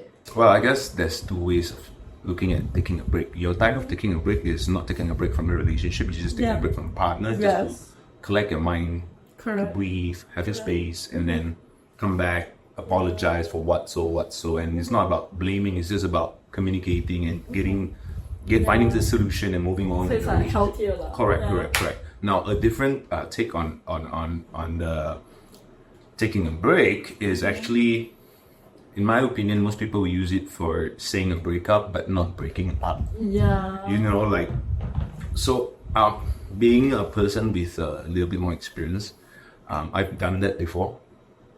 I've been in like, you know, you've been in a position where you kind of like guess, like, how would it be like taking a break, right? And we're talking about not your kind of break. It's more like, you know, I'm fed up with this person. I think we should just separate for a bit and see how it goes and see if we can patch things again. Or in the like next you're few months. single but you're not available. Correct. And I've done that before, and honestly, no point because okay, now for all the people out there, I can tell you this. Even if you come and ask me, I'll tell you in your face. If there's a problem in your relationship, and if you have already decided to separate or to break up, and you have this thought of, you know what, maybe in 6 months' time, you know, when we meet again, we could possibly try out again. I can tell you more often than not, it will not happen. Reason being, that person might change. Let's say A and B. The B person might change with the surroundings around him or her, but when they come back to being with you, how it was like with you back then is still the same as right now, because the energy is the same. When you get back together with that partner, let's say if the break was successful, then you guys go back together, right? The energy you're talking about, like the way it was before, the chemistry is going to be the exact same. No. It will never be the It'll same. never be the same. Dude, actually, it's true, you know. It not just will never be the same. The let's say the grudges or the anger that you have with each other, you think you have moved on. Yeah, But as soon as you pop back again, it's still there. he or she would remember that 5 years ago punya hal and be like, hey, 5 years, you're like, yo, we separated for 2 years and you're bringing that 5 years ago punya problem up. It will happen because it's not over. So honestly, if you are out there and you think that, you know, this relationship is pretty much over, honestly, I'm telling you in your face, from day one, when you think that there was an issue, you should have already ended it, because the issue is like a seed. And if you cannot live with it, that seed will grow into a plant. That plant will come out fruit. By that time, it's 10 years relationship. You want to remove that fruit? No, you remove yourself from that plantation. I can agree with that very strongly, because that's what happened to me in my previous relationship. I had a break. Before we got married, we took a break, and then, you know, there's two types of breaks, which is one, which is very respectful. Your way was, you know, the cleanest, the healthiest way to go about it. You're like, okay, respect. I don't talk to any boys. He also, I expect him not to talk to any other girls. But how would you know? exactly, how would you know if they're not talking to any girls or any boys? Either, okay, woman or men. I mean, there's only one way you could know, right? And it's like what? If you can hack their phone, okay lah. Not hack, or maybe they give you access, but I don't know. I think in today's It's all about trust, honestly. Like, you have trust in them, and then they give that to you, right? So, but trust isn't facts and proof, you know what I mean? So like, I feel like I have facts and proof, that's why I trust it. yeah, exactly. Yeah. No, okay, so very simple. Sometimes people ask me, should I still be in this relationship, right? Very simple, very straightforward, right? You just take out the emotion, you just think about it. If you actually have to check on the person and not trust them, Messed up. done. Betul. I don't have to tell you why you should try to trust. You already don't trust. No, I trust him. Yeah. But- the moment you have doubt, it's better. Yeah, once you have a doubt before anything happened, means that it comes from insecurity. Yeah. Means he didn't give you that assurance. Yeah, but he hasn't. No, you can't expect a man to give you the assurance if you yourself unsure of yourself. So going into this with that mindset, I'm gonna check, I'm gonna track, it's just gonna be the like recipe for disaster It's not from eventually. you lah. It's not from you. You can't really rely on them.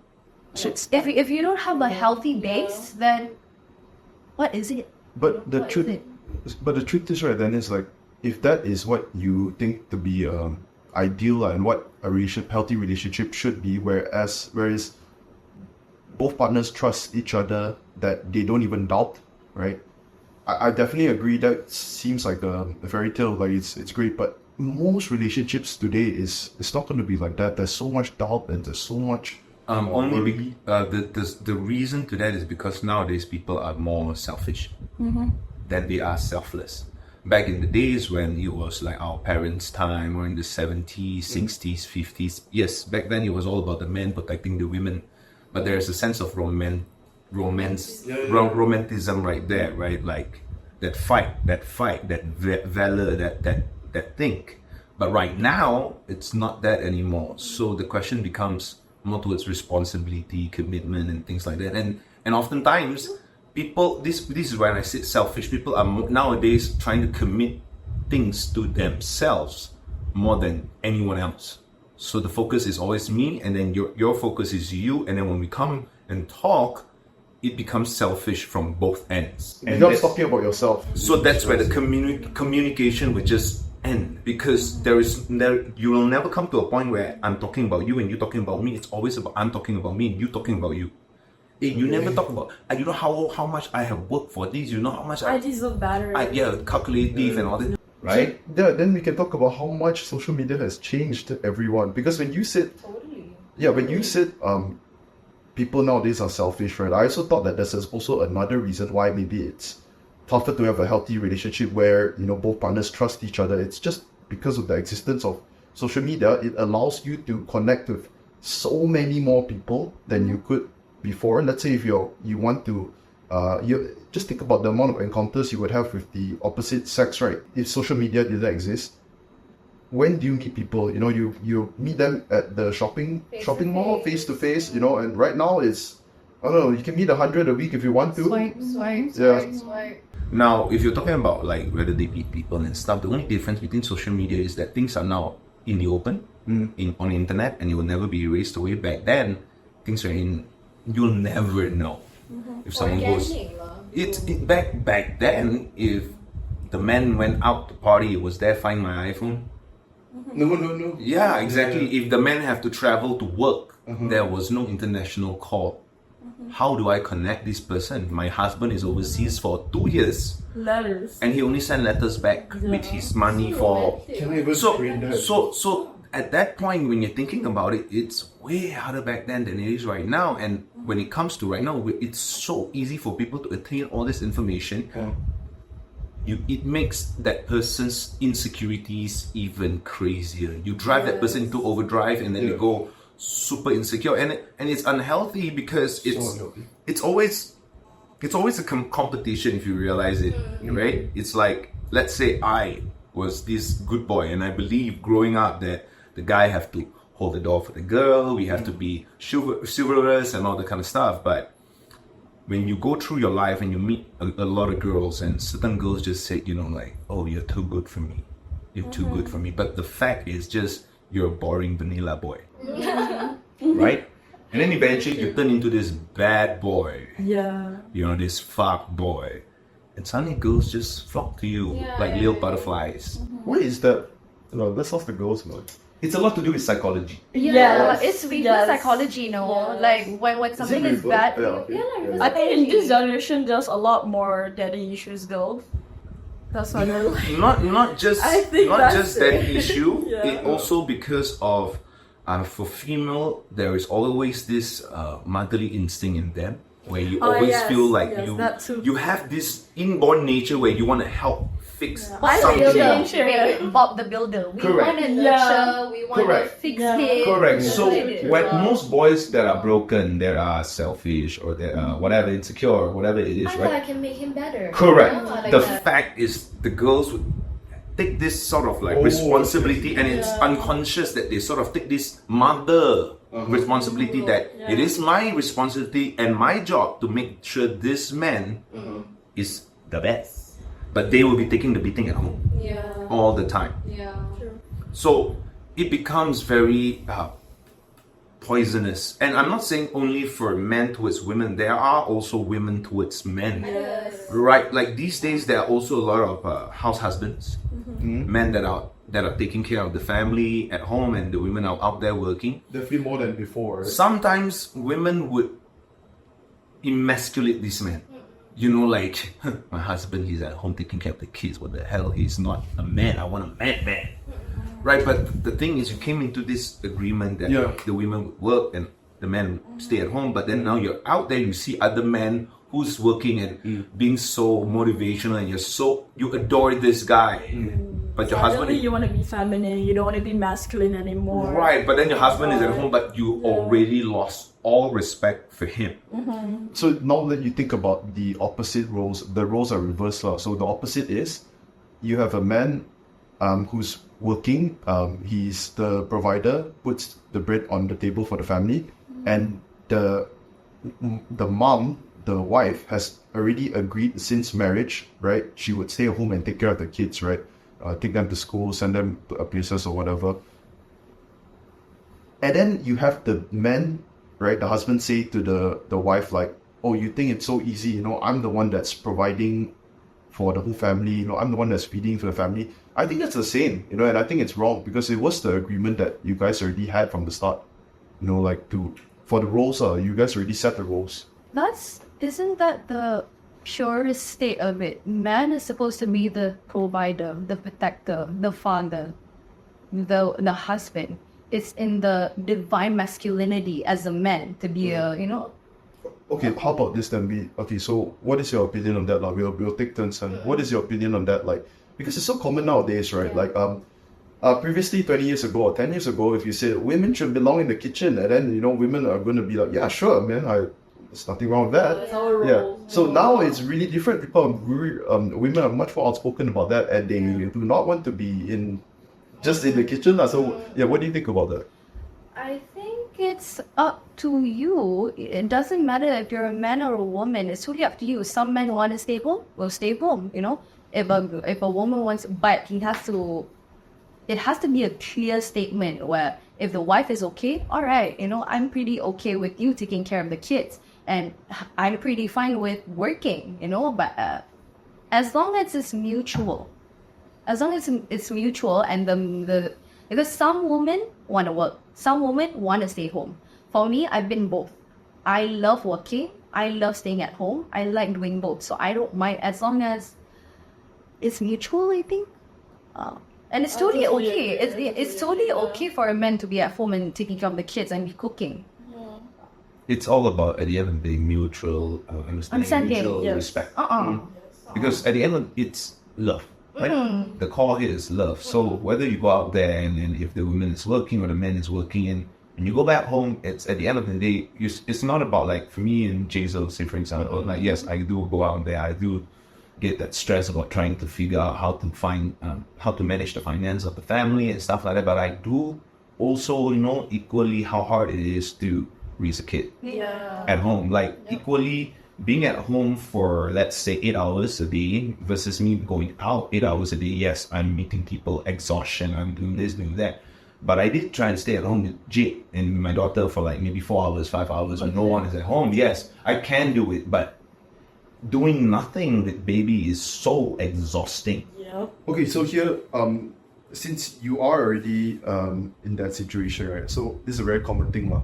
What if you were to swap roles with your wife? How do you think you would feel about that, and how do you think you'd go about it? I think, like I said, I mean, nowadays things are different, right? Back then it's like the man provide, the women stay home, cook, and all that kind of stuff, because that was how it was. Back then it was hard.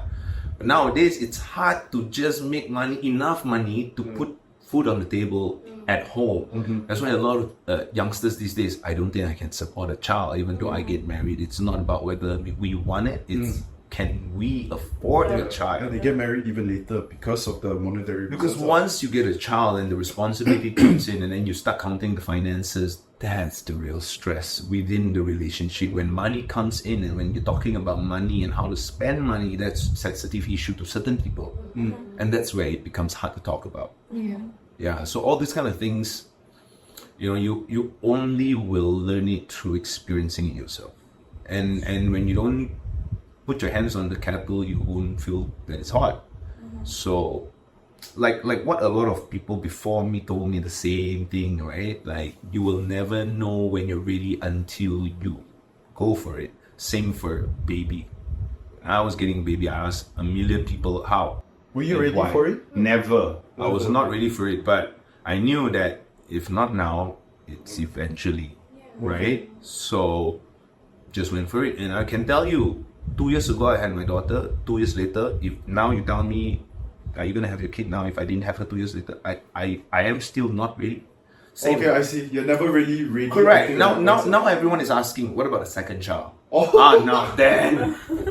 Oh my God, I got one. Scary. Who is asking? Jazel? No, not Jazel. People are asking. Public is asking, and to me and Jazel, since day one, I've always respected my wife, and you all know my wife. She's hot, right? And she is the goddess of a lot of women out there. And for her, she has that stress to always stay beautiful, to always stay perfect, to always be on her toes, to be hot and stuff. And honestly, she does that just very effortlessly. I'm a very, very lucky man to have my wife like that. And and I know how important it is to her for her aesthetic, right? So to say I want a second child, and for you to go through that entire thing, not just your body change, mentally. I'm putting her in not even about getting the baby out. It's that mental torture that I'm going to put her through, that 9 months, and then that 6 months of breastfeeding, that 1 year of recovery and all that. She just went through it. And then now I'm going to do it again to her. I fear that whether am I ready to support her financially, means if she's in pain, can I get the masseuse here? If she's this, yes. People are like, oh, but then last time we don't have all this. But I mean, now that if I can provide a comfortable kind of life, that's what I want, right? So that's where the guys, we start to get that stress. Am I doing enough? Can I provide? Equally for a woman who's going out there to work and a man at home, I feel like the mutual respect has to be there as well, because very easily you could emasculate that man at home, but you have to still at the same time look at him like adore him for the things that he's doing. I mean, if there's any man out there, you are taking care of the child, being at home, and to be honest, I salute you, bro. Do you have friends like that? I know certain some people that are house husband. Okay, I'm not. And I'm telling you, I have friends who is literally juggling like Monday to Friday. He will be out working his stuff. Saturday, Sunday, he's usually at home, right? That's when he's taking over the kids. The wife will go out to work on Saturday, Sunday. So the roles. That seems very balanced. So to them, that's exactly how they have been balancing this whole entire factory for the past 4 or 5 years with 2 kids, right? So I've seen all this, and of course, at the end of the day, your friend did it. You can also what? But at the end of the day, you have to step out of yourself and ask yourself: is this really what you want? Do you still want to do other things? Is there a life that you want to live? Because everyone is different. For my friend with 2 kids, and that's what they want, and I want that too. But at the same time, I want my wife to be able to live her life at her pace, and me to be able to do the same, not to rush into anything. Okay, so I want to go back to that. So, would you say it's a more considerable option if your wife brings it up to you that she is ready to have another child? No, this is always about discussion. Because if she's ready and financially I'm not, how? You want me to call money from where? Pull money out from where? My butthole? So at the end of the day, I feel it's legit a conversation that a couple need to be talking about. Not just like for me and Jason, we spoke about having kids even before we got together. From the day when we started sort of like dating, just in the car, talking, naming kids names. It's very healthy, right? Just cute things before you start a relationship, right? But eventually you spoke more about it in that relationship, and then you get engaged, and then become serious, and then you get married, and then you're like, okay, shit gets real. So like now like 3 years later or like 5 years later, because I'm not young anymore, bro. Like then you go into that calculation, the countdown, then women has their difficulties as well. Maybe sometimes a woman be slightly older, and then her body cannot take certain weight, so baby weight would be too heavy for them, because women would put on like 20 to 25 kilos if they're pregnant. And sometimes, and this is why I say to a lot of women out there, like, work out before you even plan to have kids, because if your body can't take it, you might be bedridden for the final 2 months or 3 months of your pregnancy, just because it's too unsafe for your child in your belly, that your back might break, or your ankle might snap or something. So it's very important for women to always go to the gym to work out, not because you want to look good, it's because you need that core muscle to be able to protect that womb. I think a lot of people think of the opposite. After they give birth, then they want to get back in shape, but before maybe they didn't think. And here's the tip: like when Jazel was pregnant, because I own a gym, and back then me and Jazel, we were just hardcore gym goers. And so when Jazel was pregnant, both of us sort of like went into this. We tried to test it ourselves. So we both came up with the hypothesis that it honestly, for women who wants to bounce back into shape after giving birth, right, it is very important that before giving birth you already have the base. If after you give birth you have to go on diets, certain diets for confinement, and those diets requires you to have a lot of high cholesterol food, fatty food, because you need to get that in to your system, the fatty food. That's going to gain a lot of weight for you while you're breastfeeding. Now, once you stop breastfeeding, you're going to lose so much weight within the first 2 months. Stop breastfeeding. Your body is going to go in shock. Your mind, your mental is gone. Everything go haywire. You want to start back there? So hard. You've never been to the gym and you think you want to start now? Trust me, you'll wait 2 years because it's so hard. But if you've done it for 3 years before you were pregnant, you're waiting. Yes. When can I start again? So for Jazel, it was funny. She decided to go natural and not C-section. One of the main reasons is because it takes you longer to recover from a C-sec than it is a natural birth. So natural birth, if everything goes well, 2 months she can get back into the gym and start looking up. What about C-section? C-section, depending on how fast you heal.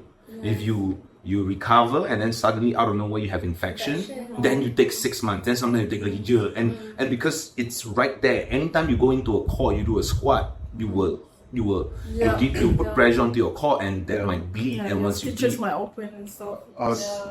Fun 7 skin deep, you know. Sorry? 7 skin deep. For C-section. I don't even want to What is 7 skin deep? What is that? They mean? call The it lapis.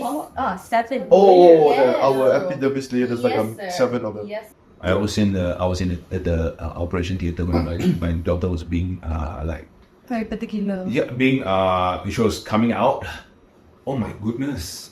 Like you would think, Bro, you watched the whole birth, huh? yeah, bro, I saw the show because even I saw when my baby was coming out, the doctor called me. You didn't faint, No. What? I was in the theater with my wife for 20 hours. She was in labor for 20 hours. So So could you?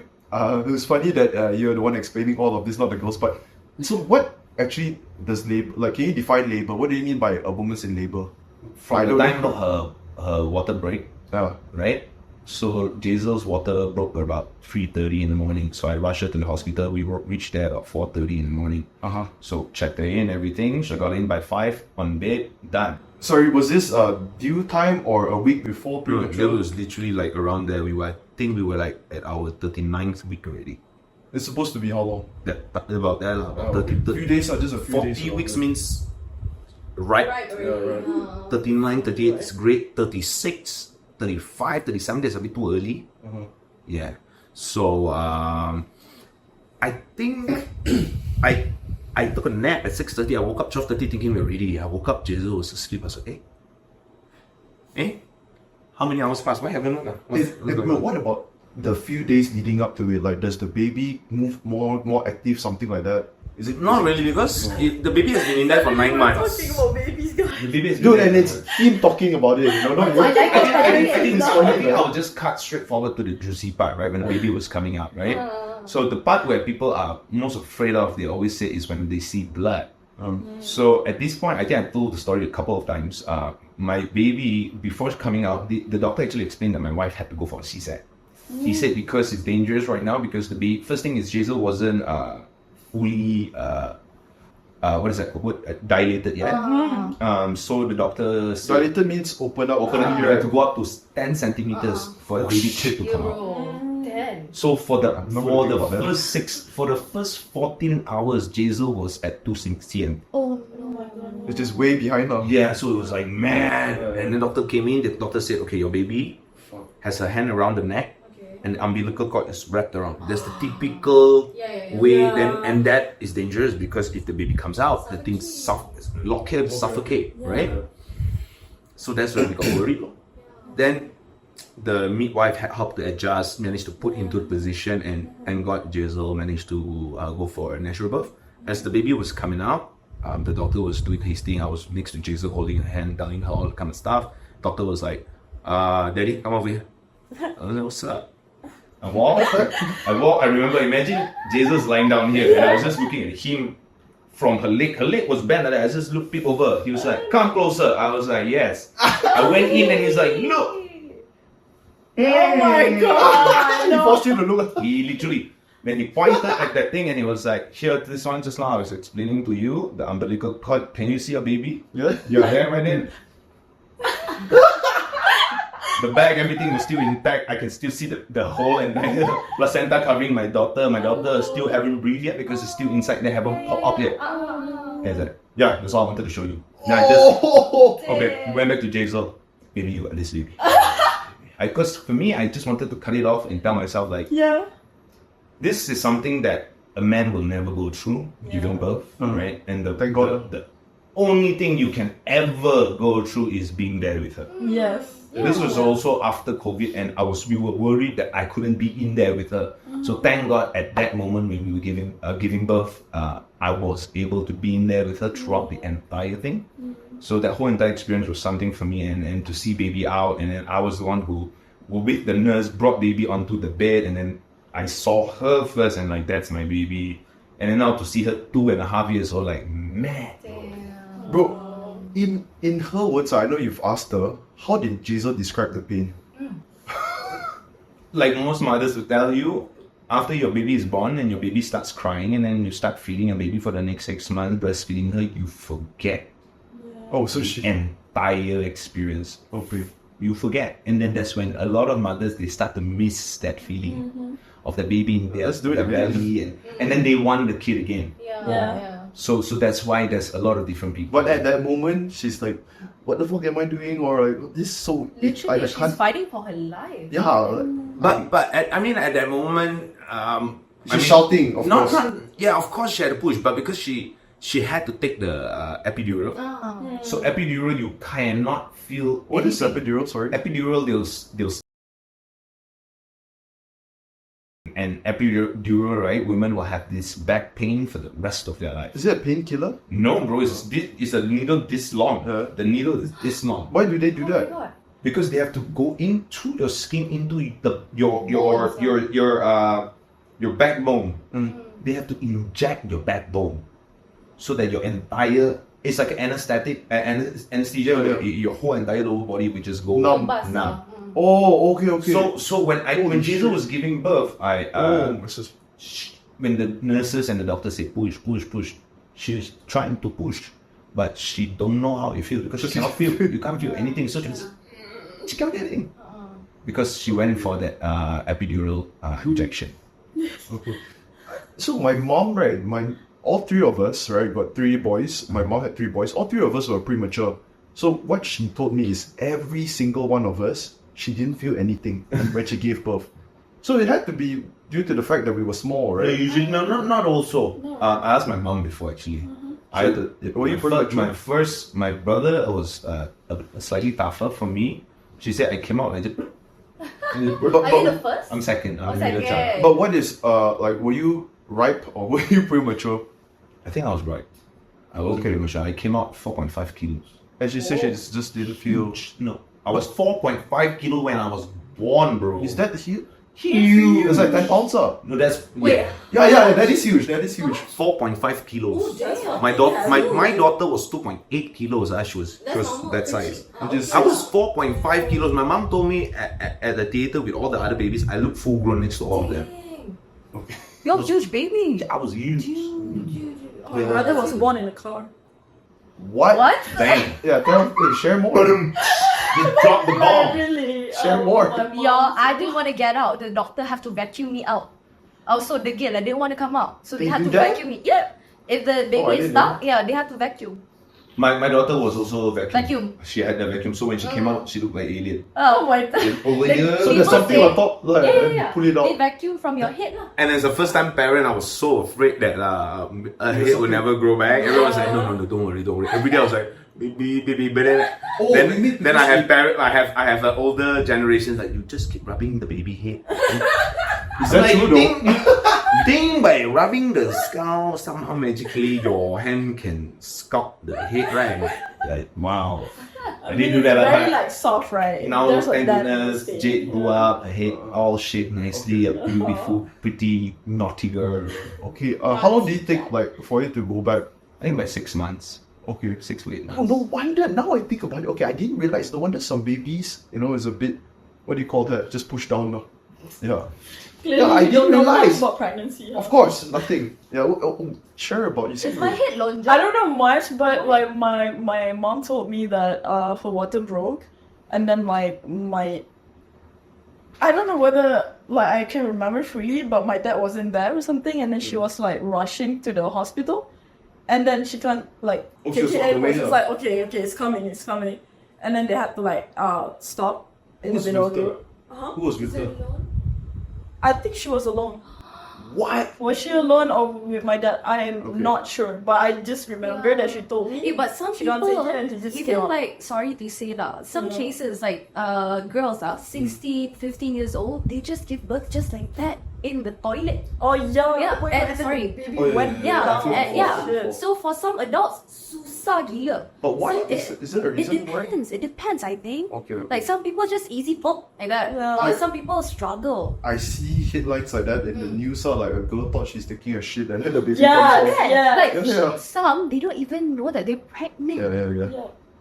That's a bit crazy. You're really man. pregnant. I don't know how you, if my wife was pregnant, I think I knew lah. Doctor didn't have to tell me the stomach's a bit different. I know No, some. some you can't see the stomach. Dude, there's a lot You of can't see the cases, you know. stomach. They're like, we don't know. Yeah, my mom also. My mom. Like until like 6 months, Yeah. they couldn't see the stomach Yeah, at my mom all. was the same. And then turns out she's pregnant. Only at about 5 months we started revealing to our friends her tummy. What do you mean reveal? Like they knew she was pregnant? No. What? We didn't show anybody. I mean, of course, when people say it's pantang lah for you to Good, tell yeah. people, because your first 3 months is always the most. Kind of like It's just better not to talk about it. Like to stabilize it, yes, to make sure that it's okay. the first 3 There's months is evil eyes. the first 3 months is always the most dangerous period. Like you don't know whether this baby is gonna survive. Yeah. So it's better not to tell anyone. However, this is to me the toughest period because you and your husband or the wife, you have no experience. Yeah. No one's there for you. As a wife, your husband don't know anything, and this wife is clueless, and all you got is Google. Sometimes Google don't give you the best answers. Yeah, I know. Yeah. So kind of like not to jinx it lah. Yeah. Not to jinx it, but at the end of the day, you still need someone that you trust with experience to speak to. But don't speak to your friends Yes. because your friends might not have the answers. Yeah. They will give some bro answer, bro science answer. They'll just give you a lot of OMGs and flowers, and they'll tell you what they'll buy for your baby shower. But not a little bit. And then some they would give like advice, but like the advice doesn't really. No. You're the one pregnant. They're not even married yet. They'll tell you advice. Yeah. Oh, I heard this friend of mine that gave Yes. birth, right? Like Some you of as a those girl, you're like, advice- I'm the one puking every morning, but like Yeah. you telling me. Those advice could cause like arguments, you know. Yeah, between girlfriends, Yeah. I can see. What do you know? What do you know? Okay. Yeah. Especially when that woman at that moment her hormones is Yeah. everywhere. Yeah. You don't mess Yeah. with a pregnant lady. Okay. Exactly. No. Brian, your fly is open by the way. Oh, okay. No, it's not. Oh yeah. Her spider senses was tingling. I Because I keep looking at everyone, right? And then I turn here. I'm like, No, it is actually a common occurrence. again. he really just unzip it. Yeah, yeah. To see who air hoots. Yeah. I don't know. Got you. Gotcha. Okay, guys.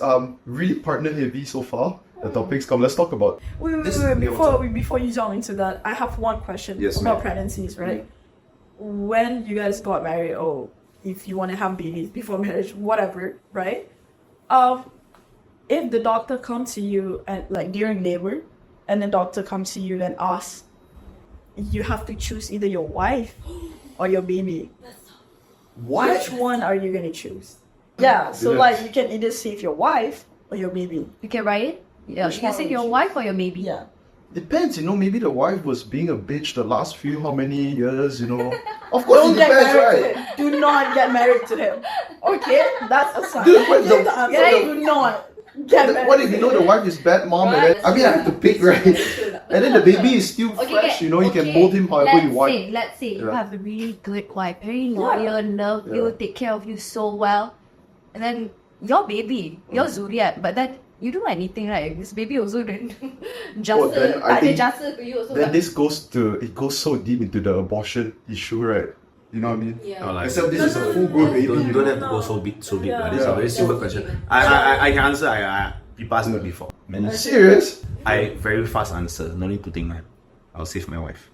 Yes, that's the right answer Because for me. at the end of the day, whether I have the kid or don't have, my my plan when I marry my wife was to grow old with her. Yes. And because if this child comes out and I don't have the mother for him or her, Yes.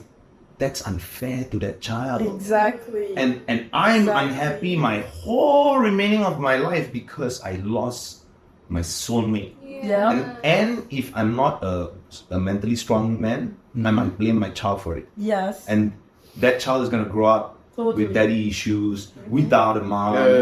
And that is just sick. Functional father. That's just crazy. So for me, obviously, without a doubt, I would save my wife. And you know when you see in the movies, right, some like dads are like spiteful. Save our child, No, save like our spiteful child. of the kid, right? I watched this in the series. Spiteful of the kid because the kid was the one that Killed caused the mom or that killed the whatever, mama.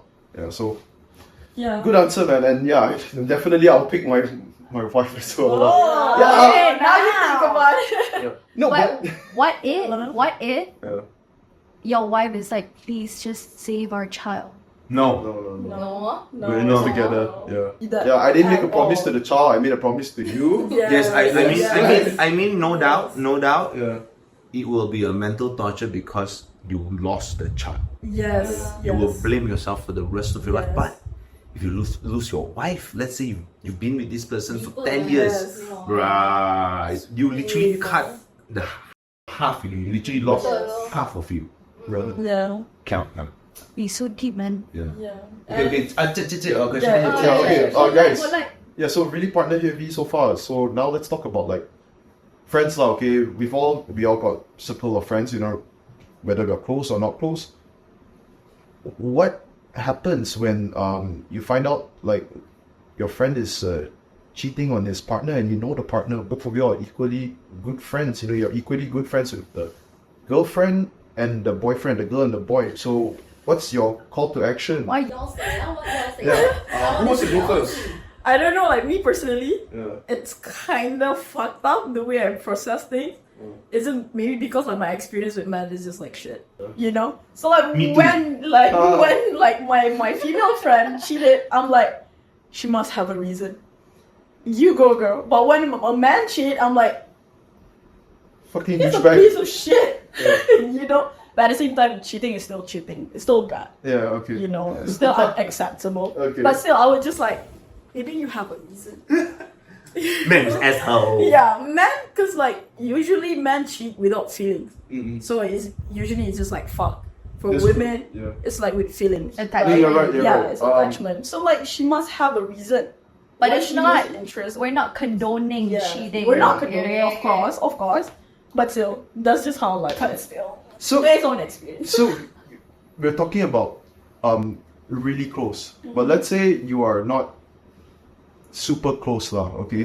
One circle of friends away, or I feel like for me, right, especially as we get older, I'm like, I want to stay out of it, man. I'll try to Same. stay out of it. Yeah. Same. Just, but if it is, oh, man, I would think that even if it's a close circle of friends, right? As I get older, right, maybe back then it's different, you know, I would want to say something, but now when I get older, I feel like it's harder to confront the guy or the girl. Okay, maybe if I'm closer to the guy, then I will, or if I'm closer to the girl, then I will tell them. But equally as close, right? It gets, even though they're my close friends, right? I just don't even know how to approach that.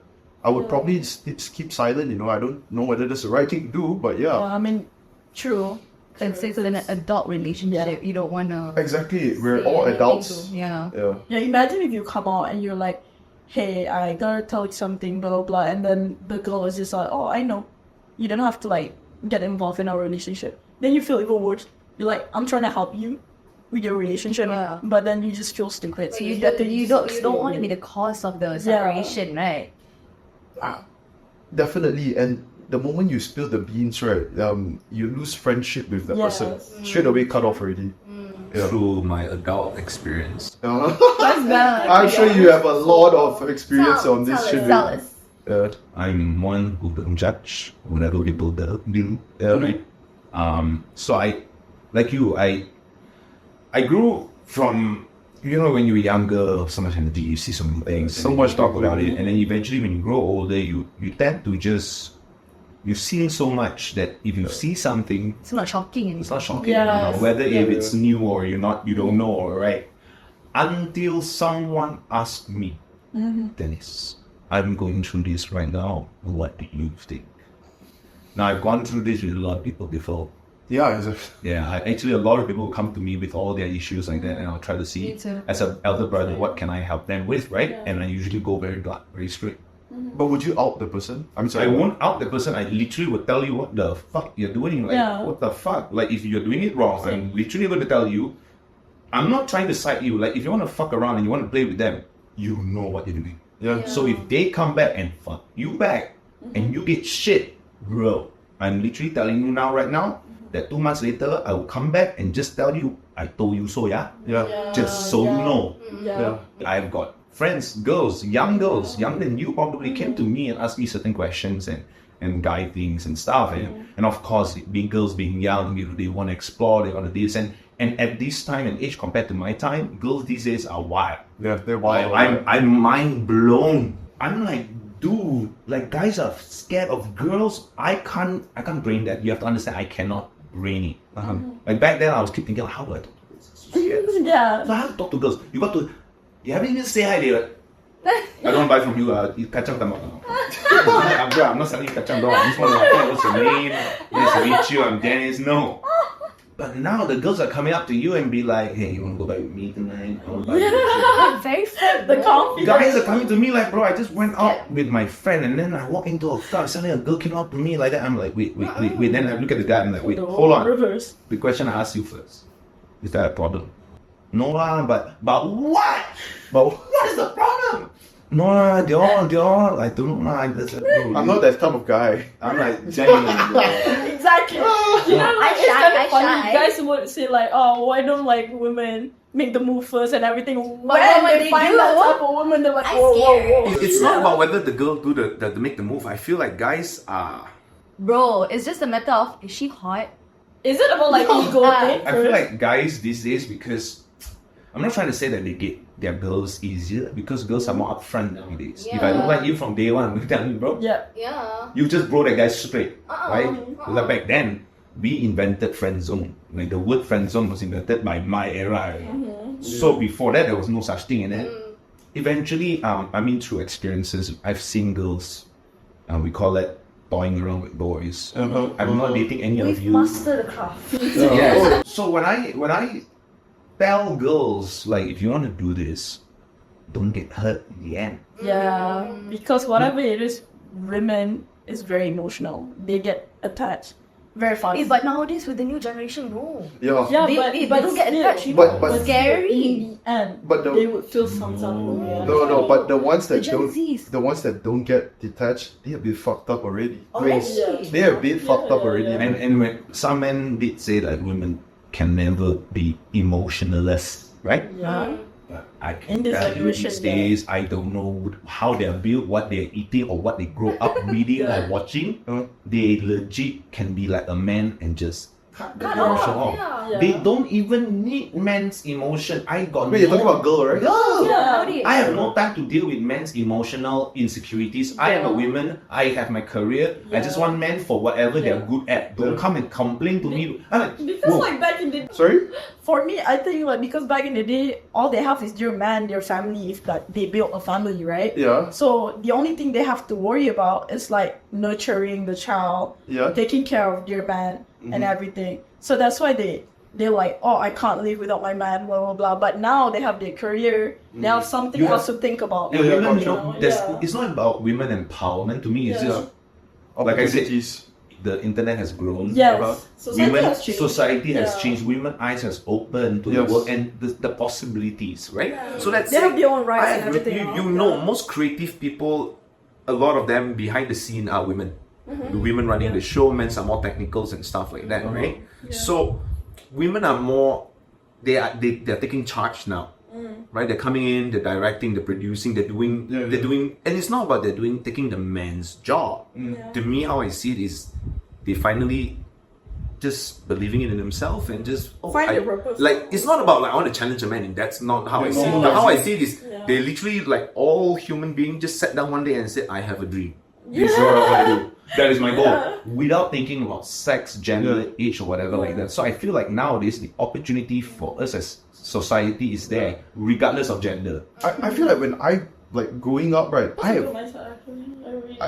When growing up, right, I've never even. I think our generation. Did y'all ever feel like it was women should stay at home, men should be at work? I've never felt that way, man. Since I was growing up, I always thought that there's already so much opportunities and we see it everywhere already. I think our generation is already so different, even before social media. Me personally, my family Yeah. is still with that traditional thing. I mean, We have to like fucking nurture the man, blah blah blah, whatever, right? But at the same time, in my family, the woman in the house is the one that provides. Same. So like we have to be masculine, at the same time be feminine. We have to provide. Yeah. We have to like baby you guys. In the end, who gonna care for us? It's better if like that's why I had like issues with relationship, because I'm like, no, I am not gonna settle with a man that I have to take care of him. I need to be feminine as well. If you're not gonna like let me be in my feminine energy, whatever, then I have to be masculine. Then what for am I being with you? It's tiring. Yeah, it's tiring Yeah. for a woman to have to be masculine every single time. It's very frustrating because basically doing both roles, right? That's yeah, what my you're saying. mom, single mother, okay, divorced, well, but it was really brutal, very violent. So I grew up watching my mom she's Singaporean, like Gila, because she's a foreigner and she's trying to make, provide food on the table, blah blah blah. I see a very strong woman as I was growing up. So that's why I think macam when you ask me about the staying at home father, are you okay with that, blah blah blah, it's pretty okay because all You grew up I see, seeing that, all yeah, I see got is you. woman bringing money, bringing food, bring everything to the table. So for me to settle with a man for the second time, he has to be Third time's the charm, though, not second. no, don't say that, please lah. Kidding, I I'm just want kidding. to find my I'm soulmate. kidding. Hopefully this is the second one. Amen. Aim. I mean, Is it less pressure these days, like to get married young? Is it less pressure, like because in general, like Malay people, they get married young at a young age, right? But is it different in this generation? Yes, different. definitely. There's no pressure. Marrying early is not the It's vibe. not the vibe. Yeah. I It's think not the in vibe. society, in the past 20 years, we know divorce rate has been going up. Yes. And I don't think any parents Yes. with the right mind would force their daughter or their sons to go into a relationship they know would not work. Most of the time, the parents would support only not knowing what issues this couple might have. Yeah. I feel like a lot of times the parents are also not in the right mind because they're stuck in the past. Yes. Dude, it's true. A lot of parents also are. They're projecting on the child. Yeah, they're stuck in their old ways of thinking. Yeah. It's hard for them to see that. Oh, okay. There's a reason why you should maybe be a bit more mature before you make a decision. But my sister, she's 4 years younger than me. She just told me they had this friend. Their parents are like, she wants to get married. She's very young. Yeah, I don't know, around maybe 24, 23, something like that. I don't know. Yeah. So she want to get married to the boyfriend. They both love each other. They want to get married. The father is saying, chill first, Kenna. Chill first. 23, is it? First. 20, 25, 24, like that. Okay, Pretty yeah. young. They both love each other, nak kahwin, but the parents are saying, please chill first. Yeah, that There's a is lot smart. of, that is very smart. Like, a Which lot, means the parents have some regrets. Well, obviously. that they want. No, I don't think, I wouldn't say regrets. I would just say through their experience. Yeah. Let's say Lesson learned. Let's say they were 25 or 20 years old when they got together. Then back then when they were 20, the parents their friends all got married. Then they got married at 24 and they were like, oh, we are old enough. 5 years from that time, they see all their friends one by one get divorced. And they're like, you know what? Maybe you guys should not rush, okay? When I say regret, it's not like regret on marrying your partner. It's just like making Too the early. decision too soon. Yes. I mean, Yeah. It takes time to find your person. Yeah. Don't get married to the wrong person and And thinking don't- that it's your Yeah. person. Don't get married if you don't know yourself yet. Yes, that's true. Last one, I'm gonna add the last one. Okay. sure.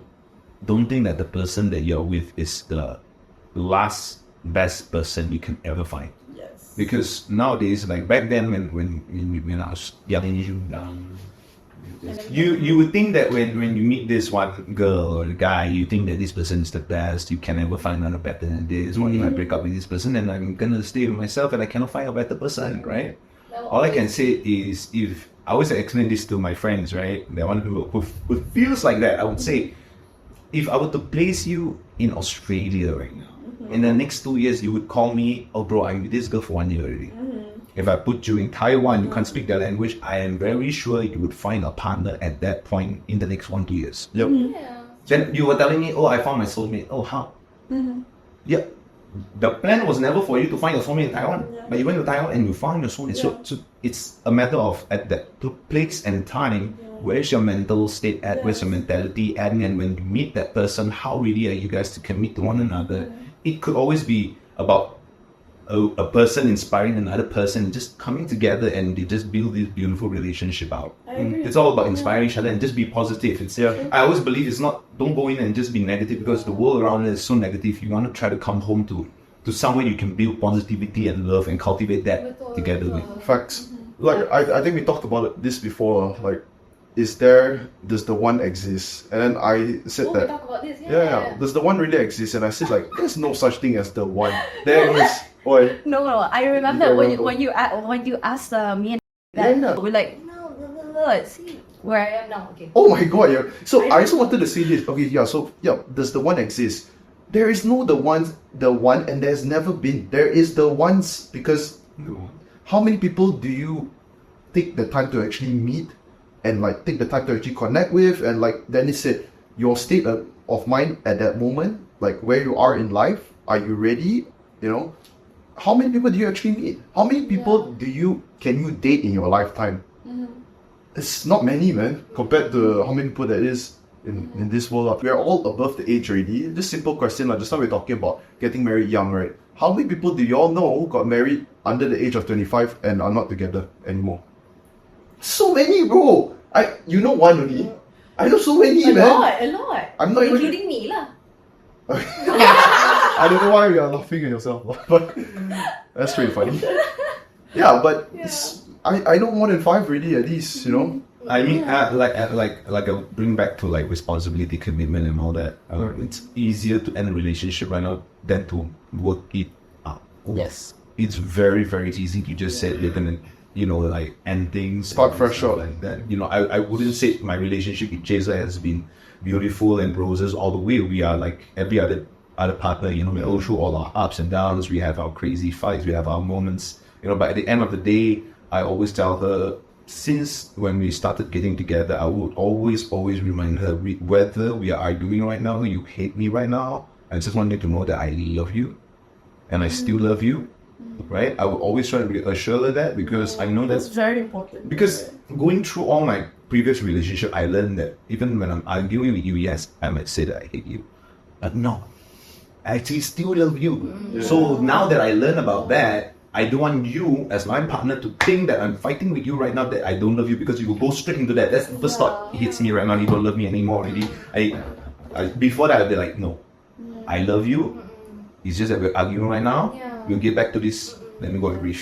That's very true. But just try your best to My current partner thinks like that as well. He's like, no matter what argument it is, but we always diffuse it really well. We've been together for 6 months. We diffuse everything within 5 minutes. Wow. We don't talk about it. We are kind of heated up, calm down, relax, talk to each other in a very respectful, compassionate manner, and then 5 minutes after, hug. So that's the most important thing, is to have compassion for each other. How you talk to each other, and then just because we are arguing now, it doesn't mean that I hate you. No. So when you say I hate you, right, when you guys are heated up, it's more like I hate that I love you. Does that make sense? I mean, the reason why, honestly, a friend of mine told me this. One of the reasons why you guys argue so much and so heated up is because you love each other so much it hurts. It legit, sometimes when you think about it, it's like true. If I don't love you that much, why the hell would I want to argue with you? I'd rather just keep my mouth shut and just let it slide. Now that is the relationship that I'm more concerned of. When you let it slide, right? And you keep letting it slide, you wouldn't realize, but you already slide away. You're one really. That's a lot of paper cuts. A lot of paper cuts. When it goes like unsettled, okay, fine. Lama-lama, you jadi macam annoyed with each other. That's right. It's not settled. It's choosing not to solve the problem like immediately. One thing I really don't like, right, and I know it's not possible. But when a girl says like, we argue about something, it doesn't matter what it is, and she says that I just can't talk now, right now, and then boom, 2 days, 3 days, don't talk. And I get so frustrated because I'm like, wait, what's happening? You're doing the opposite. Like, we're gonna stray apart. Let's just talk right now. But I know it's so hard because really gotta like communicate well. Yeah, I think correct. What she says is true. It's really at the end of the day communications. Now see, whatever that you just explained right there, that's also you being selfish. I can put it that way. Yeah. Right. Why I would say that is because the way you solve things is you want it now. But by doing that, you are expecting her to want to solve it now. However, what if she grew up in the background that her whole family, how they solve issue is to keep silent? She don't know better. She do not know that there is such thing as talk about it.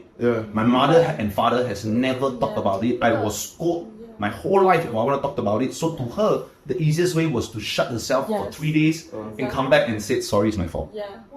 Detachment, avoidance. tactic. Something, but like based on that, right?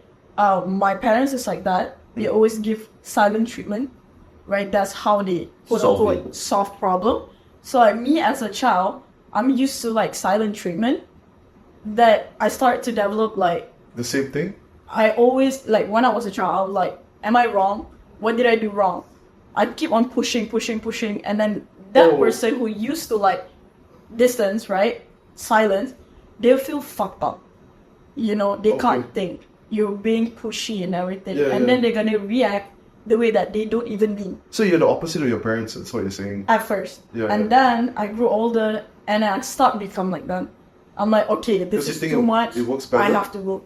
Yeah, it works better because like when you push too much, right, you can't even think straight. I would say different people resolve things individually. So that's why I would say it's not a girl guy. Girls are like that. No. It's just that girl that you're dating. At this current point, her state of mind is like that. I wouldn't even trauma. Yes, I wouldn't even say that if you dated her 5 years ago, she might not be like that.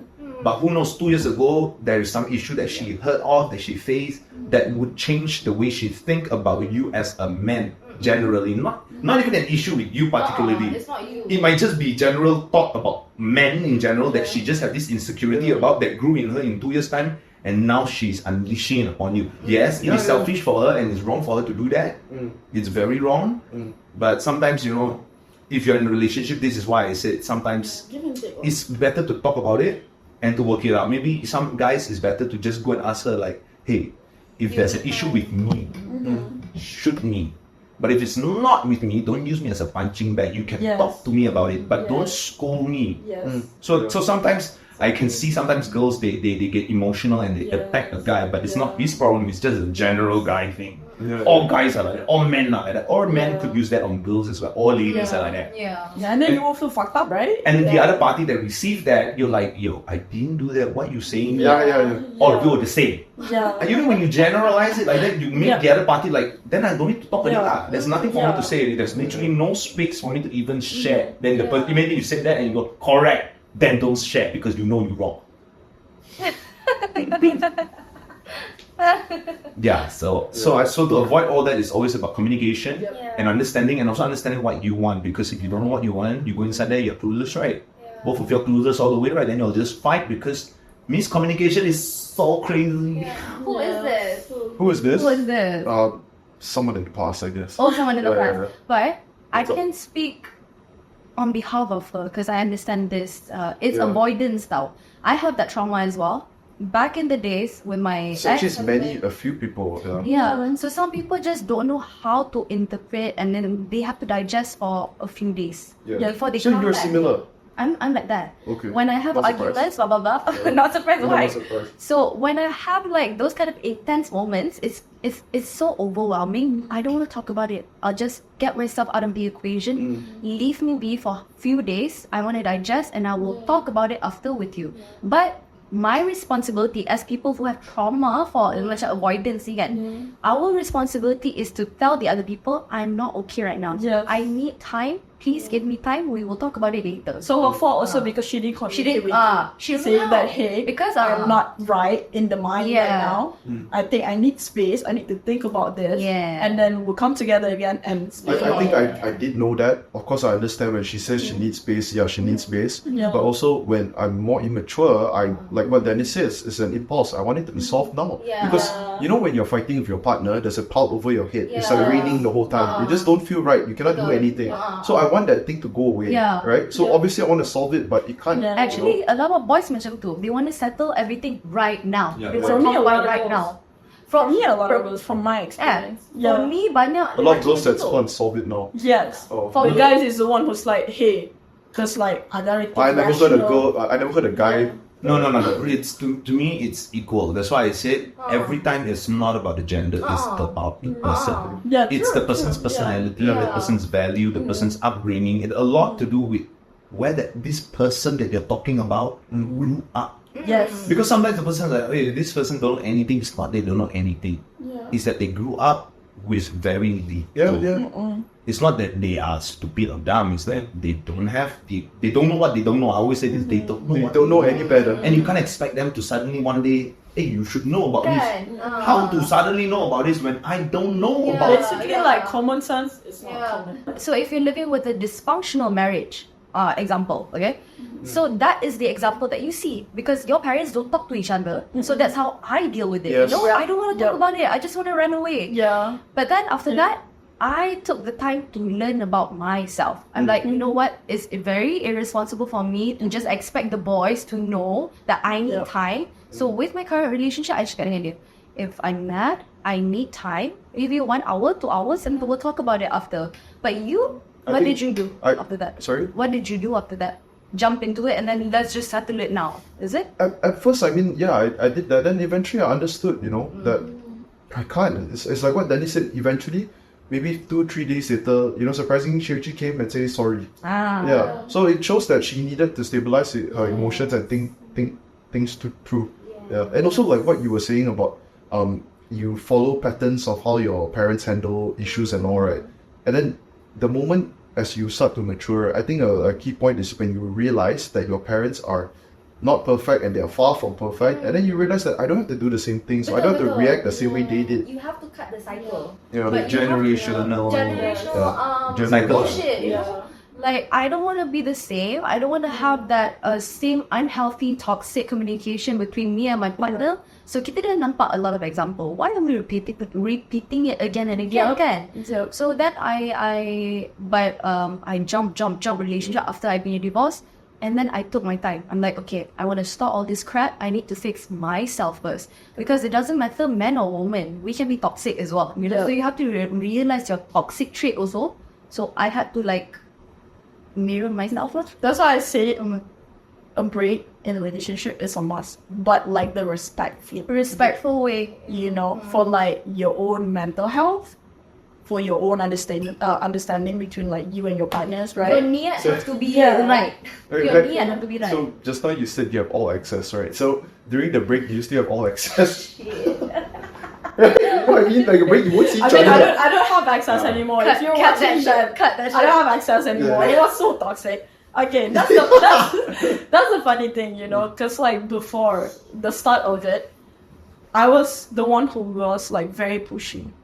Because I need reassurance, like constant reassurance. So like, he's the type to like, I need a break. Okay, I can't go at this. I got something else to think about, and then I have to deal with this. No, I need to get money for myself. I need to like provide for myself, busy. for my family and stuff. So like, this is not the problem I want right now.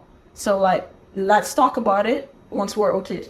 I'm like, no, I want to talk about it right now. Because like, don't you love me anymore, blah, blah, blah. And then eventually, Okay, very I demanding. realized.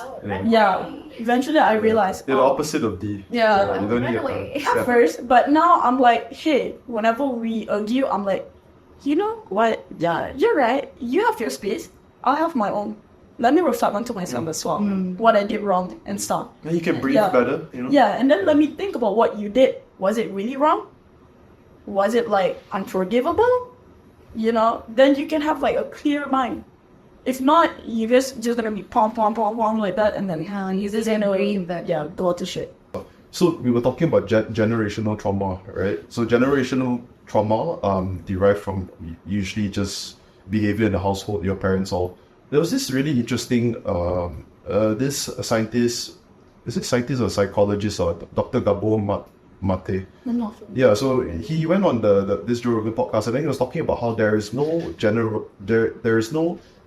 generational addiction. People always say addiction is generational, right? Like if you're an alcoholic, your kid tends to be an alcoholic or very prone to that. So his argument is that there is only generational trauma. So reasons why someone is an alcoholic, we all know that we're not talking about drinking one beer a day, we're talking about someone who drinks a whole lot and then he needs to drink a lot and a lot every day. So reasons why people have addictions, it could be, it's usually an escape, a reason why you like an altered state of mind changes, like it makes you not think about your problems for a while, stuff like that. So he was saying like how there is no generational addiction, just generational trauma. So maybe, the same pattern, the same sort of behavior that your parents were, let's say Asian parents are, okay, it's very, very, I'm struggling to think of a negative Asian parents behavior now, but what is toxic? I think I can. There's a lot, man. I have one example. Yeah. Contoh, if a father or a mother, but picture the team. No, it's not. Okay. Yeah, it's better your food. So if a mother or a father is a sex addict, Casanova or what do you call Casanova? But you mean a nymphomaniac? Nymphomaniac. Yeah, sex addict. Yeah. The children can be like that also. There's a lot of families are like that. Yeah. Because contoh like you have a Casanova father, and then the children also, because maybe they grew up seeing that kind of habit, that kind of escape, and it triggers the kids watching the parents. No, but fucking I have not in that way. I mean, like seeing the father, dating and blah blah blah. That kind of pattern, Casanova pattern, and then the children also end up being like when that. you say seeing your dad as a sex addict, I'm not saying my dad. No, not you. I'm saying seeing a dad as a sex addict. I immediately thought about like the kids just like they know that the dad is fucking all the time, but a better way to put it is seeing your dad date a lot. But I can tell you in the real world, I don't doubt that this happened. Yeah. Because there legit are crazy people like that out there. There are definitely men like that does shit like that. Right now, somewhere in Malaysia. Yeah. Oh, for sure. A lot. A whole lot. For me, it's really the complete opposite. My dad kept us so good. Dude, he's so good at keeping playing the role of a dad, right? I've never ever seen my dad, right? When we all go out, look at a girl. Never. Because I'm going out with my dad and my mom now. Never even seen. So yeah, for me, it's the complete opposite of saying something like that. So there is, bro. Yeah. Like in this reality world, if you want to say about addiction, what he say not real when it comes to hereditary addiction. That is okay. If you have a Casanova is, what do you call a Casanova, which is a female? Okay, so the argument is that trauma. Maybe you're the son, and you didn't like seeing that your dad had multiple women all the time. That's where I'm going. Yeah. That's where I'm going. So, this child can be like, I don't want to be like my dad. I don't want to be like my mom. And then they end up being something that they hate. Which is a sex addict. Sex addict. Yeah, so that's why his argument is there's no addiction. It's the trauma that leads to the addiction. Oh, Yeah, because addiction all derives from trauma. I agree. Because like for my trauma, my mom always get beat up, so then you like to be beat. That brought to like her beating up the child, or like but dad beating up the child. But there's a difference in caning them and beat up. going to town on them. Yeah. Asian parents, unfortunately, is so fucking normal. Yeah. I want to ask Dennis this question. Okay, go ahead. Yeah. So would you Beat up cheese. not beat up? Okay, discipline her physically. No. That's still putting hands on her, right? I mean, a lot of people would say, I should beat, I should this, I should that. But I think us growing up, I think the only thing that I think all of us would want from our parents would be mutual respect. even though if I was a child. Like if my parents, instead of beating me, sounded me, maybe I'll be a bit nuisance, but find the right time, come to reason me and explain to me what I did wrong, and to tell me the consequences of their action and treat me like an adult and explain to me things even though I don't understand. Means as a child, I know my parents see me. You're not treating me like a child, but you see me as a human with his own set of emotions that he can think for himself. So I'm telling you because you must know. So that it would be more of the approach that I'm going to go with Jay, because I want her to grow up with her own mind, her own self. That's why it's funny. It's very funny because when I see my daughter, yes, I would tell people she's very naughty. She would scream. She loved to sing. Very, very active, very, very dramatic, very, very vocal. But this is her expressing I herself. wonder who she learns it from. Like the mother and the father, you know. It's so obvious. So for me, Very artistic, so for me, instead of being like the Asian parents of like, your daughter is too noisy, you ask her to shut up. You know, can you just stop moving around and sit down for a second? You know how parents would go to that? And you as a child would eventually like, you know what, maybe I should just sit down. Then for your whole life, you tell people you're introverted. But you were not. You were a child full of life, full of love. But you were told to shut But up. you were told to shut up, and eventually you just shut up. Okay, how do you discipline your child Yeah, I wanna if answer you so. bring out? Yeah, this is a good one. And then they're This is like the worst. running around being so loud. How do you even? So it's hard. It's hard. I'm telling you right now. Are you just like letting them? No, Jason and I we go through same shit every day, and I'm telling you, different shit. Like today, she might be running around screaming happy. The next day, she might be screaming on your arm, crying For no reason. for no reason. She just want to be in the mall. She's like, wait, She wants to rebel. What am I gonna do? She just wants to rebel. Yeah. Okay, so Yeah. I'll paint you a scenario because I witnessed this. Okay, I was at Bangsa Batai. There's this coffee shop. Okay, so it's an indoor coffee shop, and this family next to me. I'm sitting there eating my food, and then this kid is on the floor, toddler. I would say 2 to 3, not more than 3. On the floor, maybe 2+. On the floor and shouting and crying, and the parents are just eating their food.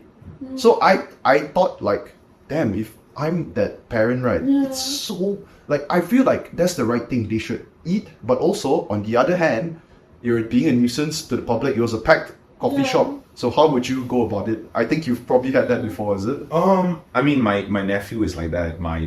There was instances that my daughter also act out like that, and the only really real thing that you can do is really just take the child out from the equation. Like take your child out, take it for a walk, Isolate her for a while. bring it out, take the mind out, get them somewhere else. Yeah. Because I've seen that before also, like you leave your child there screaming, and I know a lot of people said the best way to solve the child's issue is just let them be. I agree that sometimes it is the best way, Yeah. it's just to don't care about them, let them be, she'll fall asleep. Right? Yes. But when you're young and you are throwing tantrum, what do you really, really want? You want your parents' attention. You want them there just for you to scream at. Exactly. And then maybe half an hour later, you're okay already. This is basically an immature human. Extremely immature, extremely volatile. Basically like us, insecurities next level, whatever. Just put it at the maximum because they don't know how to regulate their emotions. So if you see anything, basically that's just a reflection of you. You know, like how we tell our kids we don't have to play with their phone, it's not good for them. Then you sit, you look only at everyone in the house is playing phone. Yeah, the more you treat your child like that, the more they're not gonna rely on you. They're gonna like keep.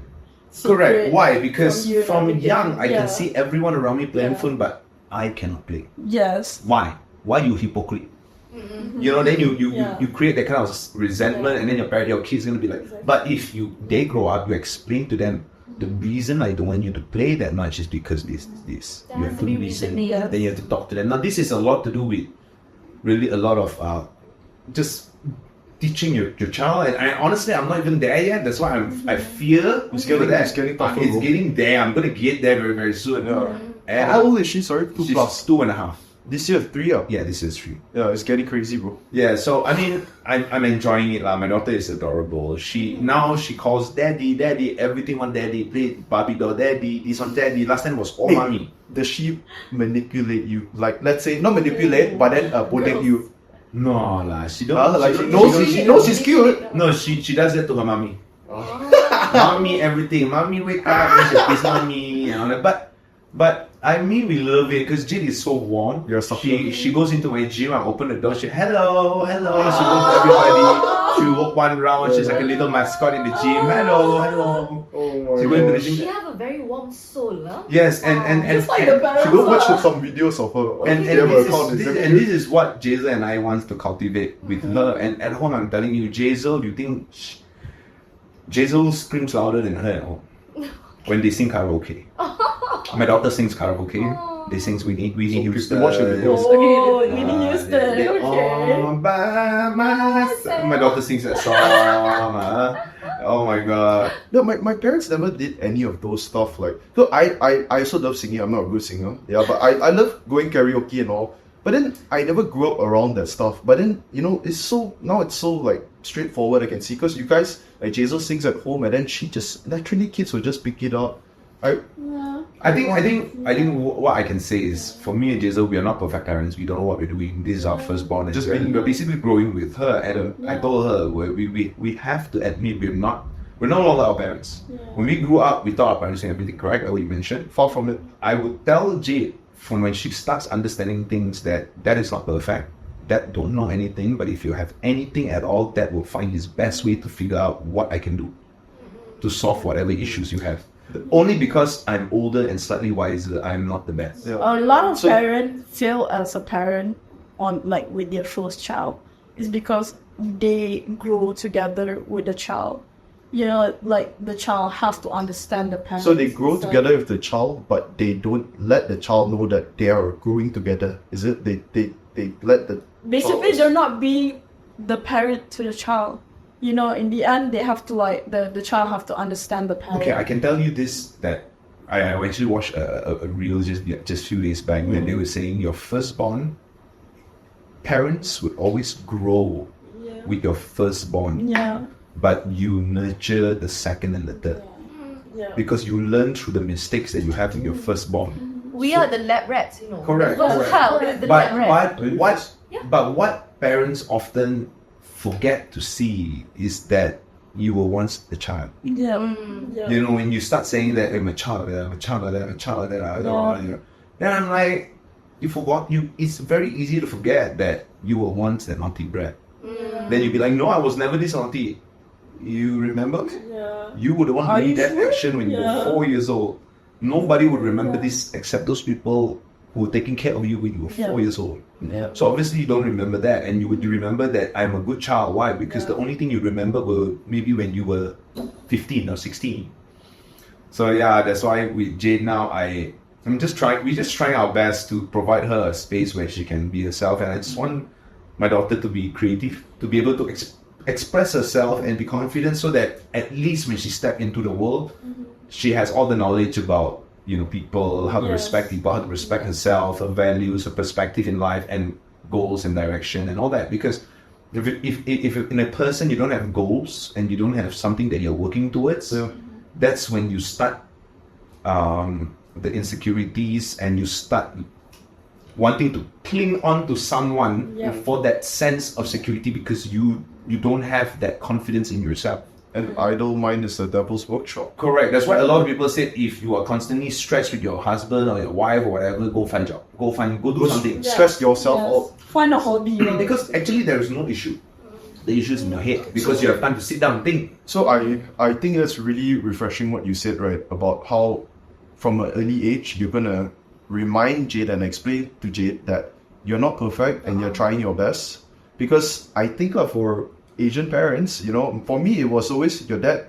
You have no chance at arguing with your dad, because your dad knows everything. Not that he's the best, but it's like you shouldn't have a say. Don't talk back. The most important, the most, what I remember, I never talked back, to my parents growing up, because I was taught that way, but when you I punched back. relationship. yeah, I mine punch was back. different. To pregnant. Yeah, but I thought that's really refreshing though, that you remind her from an early age that Yeah. you're just not perfect and you're just trying. I think the truth is just honesty. I think as humans, because I think about myself as a kid, how would I want it to be? How would I prefer it to Yeah. be? Put yourself in their shoes. Yeah, I would prefer just honesty. At least see, for example, psychologically, if my parents were to grow up from a young age, they would tell me, Dennis, Daddy, Mommy not perfect. You know, we are not perfect, and we don't want to say that you are perfect or not. But if possible, try your best to don't think that you are perfect, and you don't strive to be perfect. Strive to only be better. Don't strive to be perfect, because there's no perfection. And I actually wrote this a while ago. You find the perfect in the imperfection, because whatever that is perfect to you is only perfect to you. It doesn't necessarily have to be perfect to her, because her definition of perfect could mean different from me. Yep. So whatever that's perfect or imperfect, Perfect is never perfect. it's actually. all for yourself and all personal views. So I just want, for anybody who's trying to be perfect, honestly, there is no perfect. Like you're telling me, I've been dancing with so many years. I've been posting videos for so many years. Until today, I still fear to Yeah, we were talking about to this. create. And people say, Dennis, you step on stage so much. You go on stage, you entertain the crowd. I've been doing this for so many years. If tomorrow I have an event and I'm stepping on stage 1-2 hours before my event, I'll be shaky, I'll be nervous, I'll be scared, I would feel like I need to go to the toilet and shit. But that is all. For the first 5-6 years of me doing my emceeing job and all that, I keep questioning myself, why am I so pussy? Why am I such a wuss? Why I can't just gather myself together and just go on stage and be confident? But now I take the pride at knowing that makes me human. That means to say, this is something that I truly enjoy, and I want to make it perfect. And because I want it to be perfect as I can, I'm scared.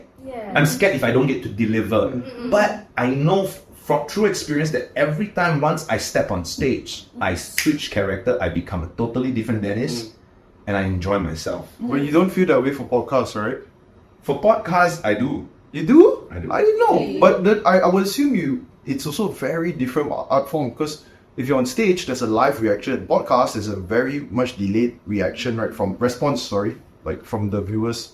So you do feel a bit of it also for podcasts. Not really. You see, when I'm doing live, I do feed off energy from the audiences, right? Yeah. When I do podcasts, I feed off energy from you guys in the room. Yes. Oh, Right. yeah, you're right. Right? So to be honest, right, like if I do podcasts, as bad as I'm a lazy person, I don't really check on insights. I don't see the viewers. I don't see the comments. Sometimes what do you mean? I don't comment. I don't comment on top of my You comments. don't research or... I don't check back, because I don't want to make that a habit for me to chase high viewership. I agree. I keep checking. Can you imagine? You keep wanting to go back and check on your viewership. So I try my best to keep myself at the ground where I'm posting this because I like it, or I feel that this podcast has value that could help someone out there watching this. So when I'm speaking about this, I'm constantly being mindful about what I'm saying, so that if this message goes out there to someone, and if this could help that someone,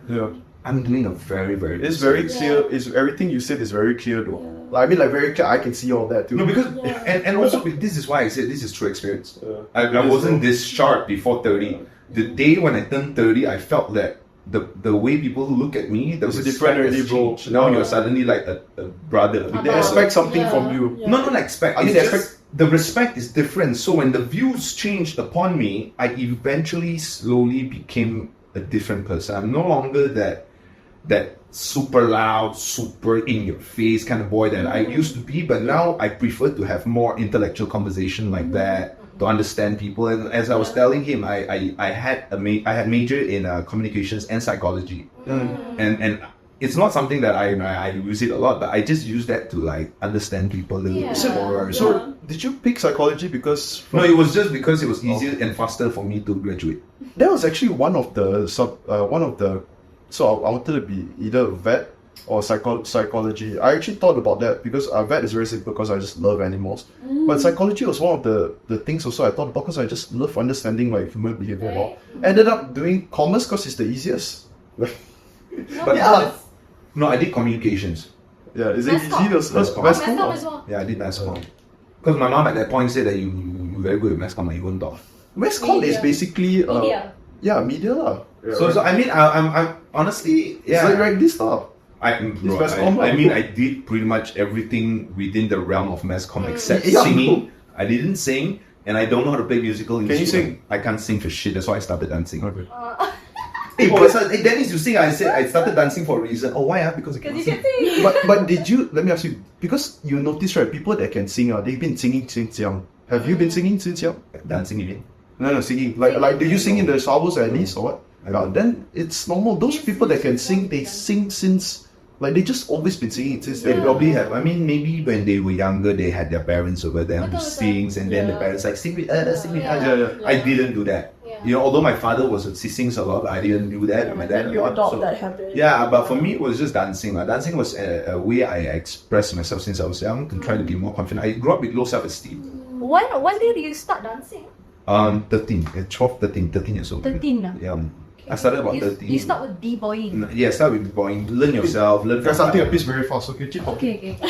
So I think it's time to wrap, guys. Yeah, bro. I keep looking. I'm like, how are you gonna edit this video? Yeah, This is so about 2 hours, bro. We did longer last time, man. If you 2 hours, 2.5 lah. 2 hours is long. Okay. Alright, guys. If you watch up to this point, it's really been 2 hours plus. You will have issues. Yes. You should not be watching this for so long.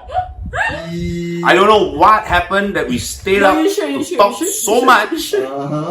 I was supposed to leave 1.5 hours ago. Yes, but I forced him to stay. He didn't force, we just kept talking. So if you're still here listening, you have a problem. You must see someone to fix the issue. But thank you for staying with us. Thanks so Thank you for much. staying. Thank you so And- much.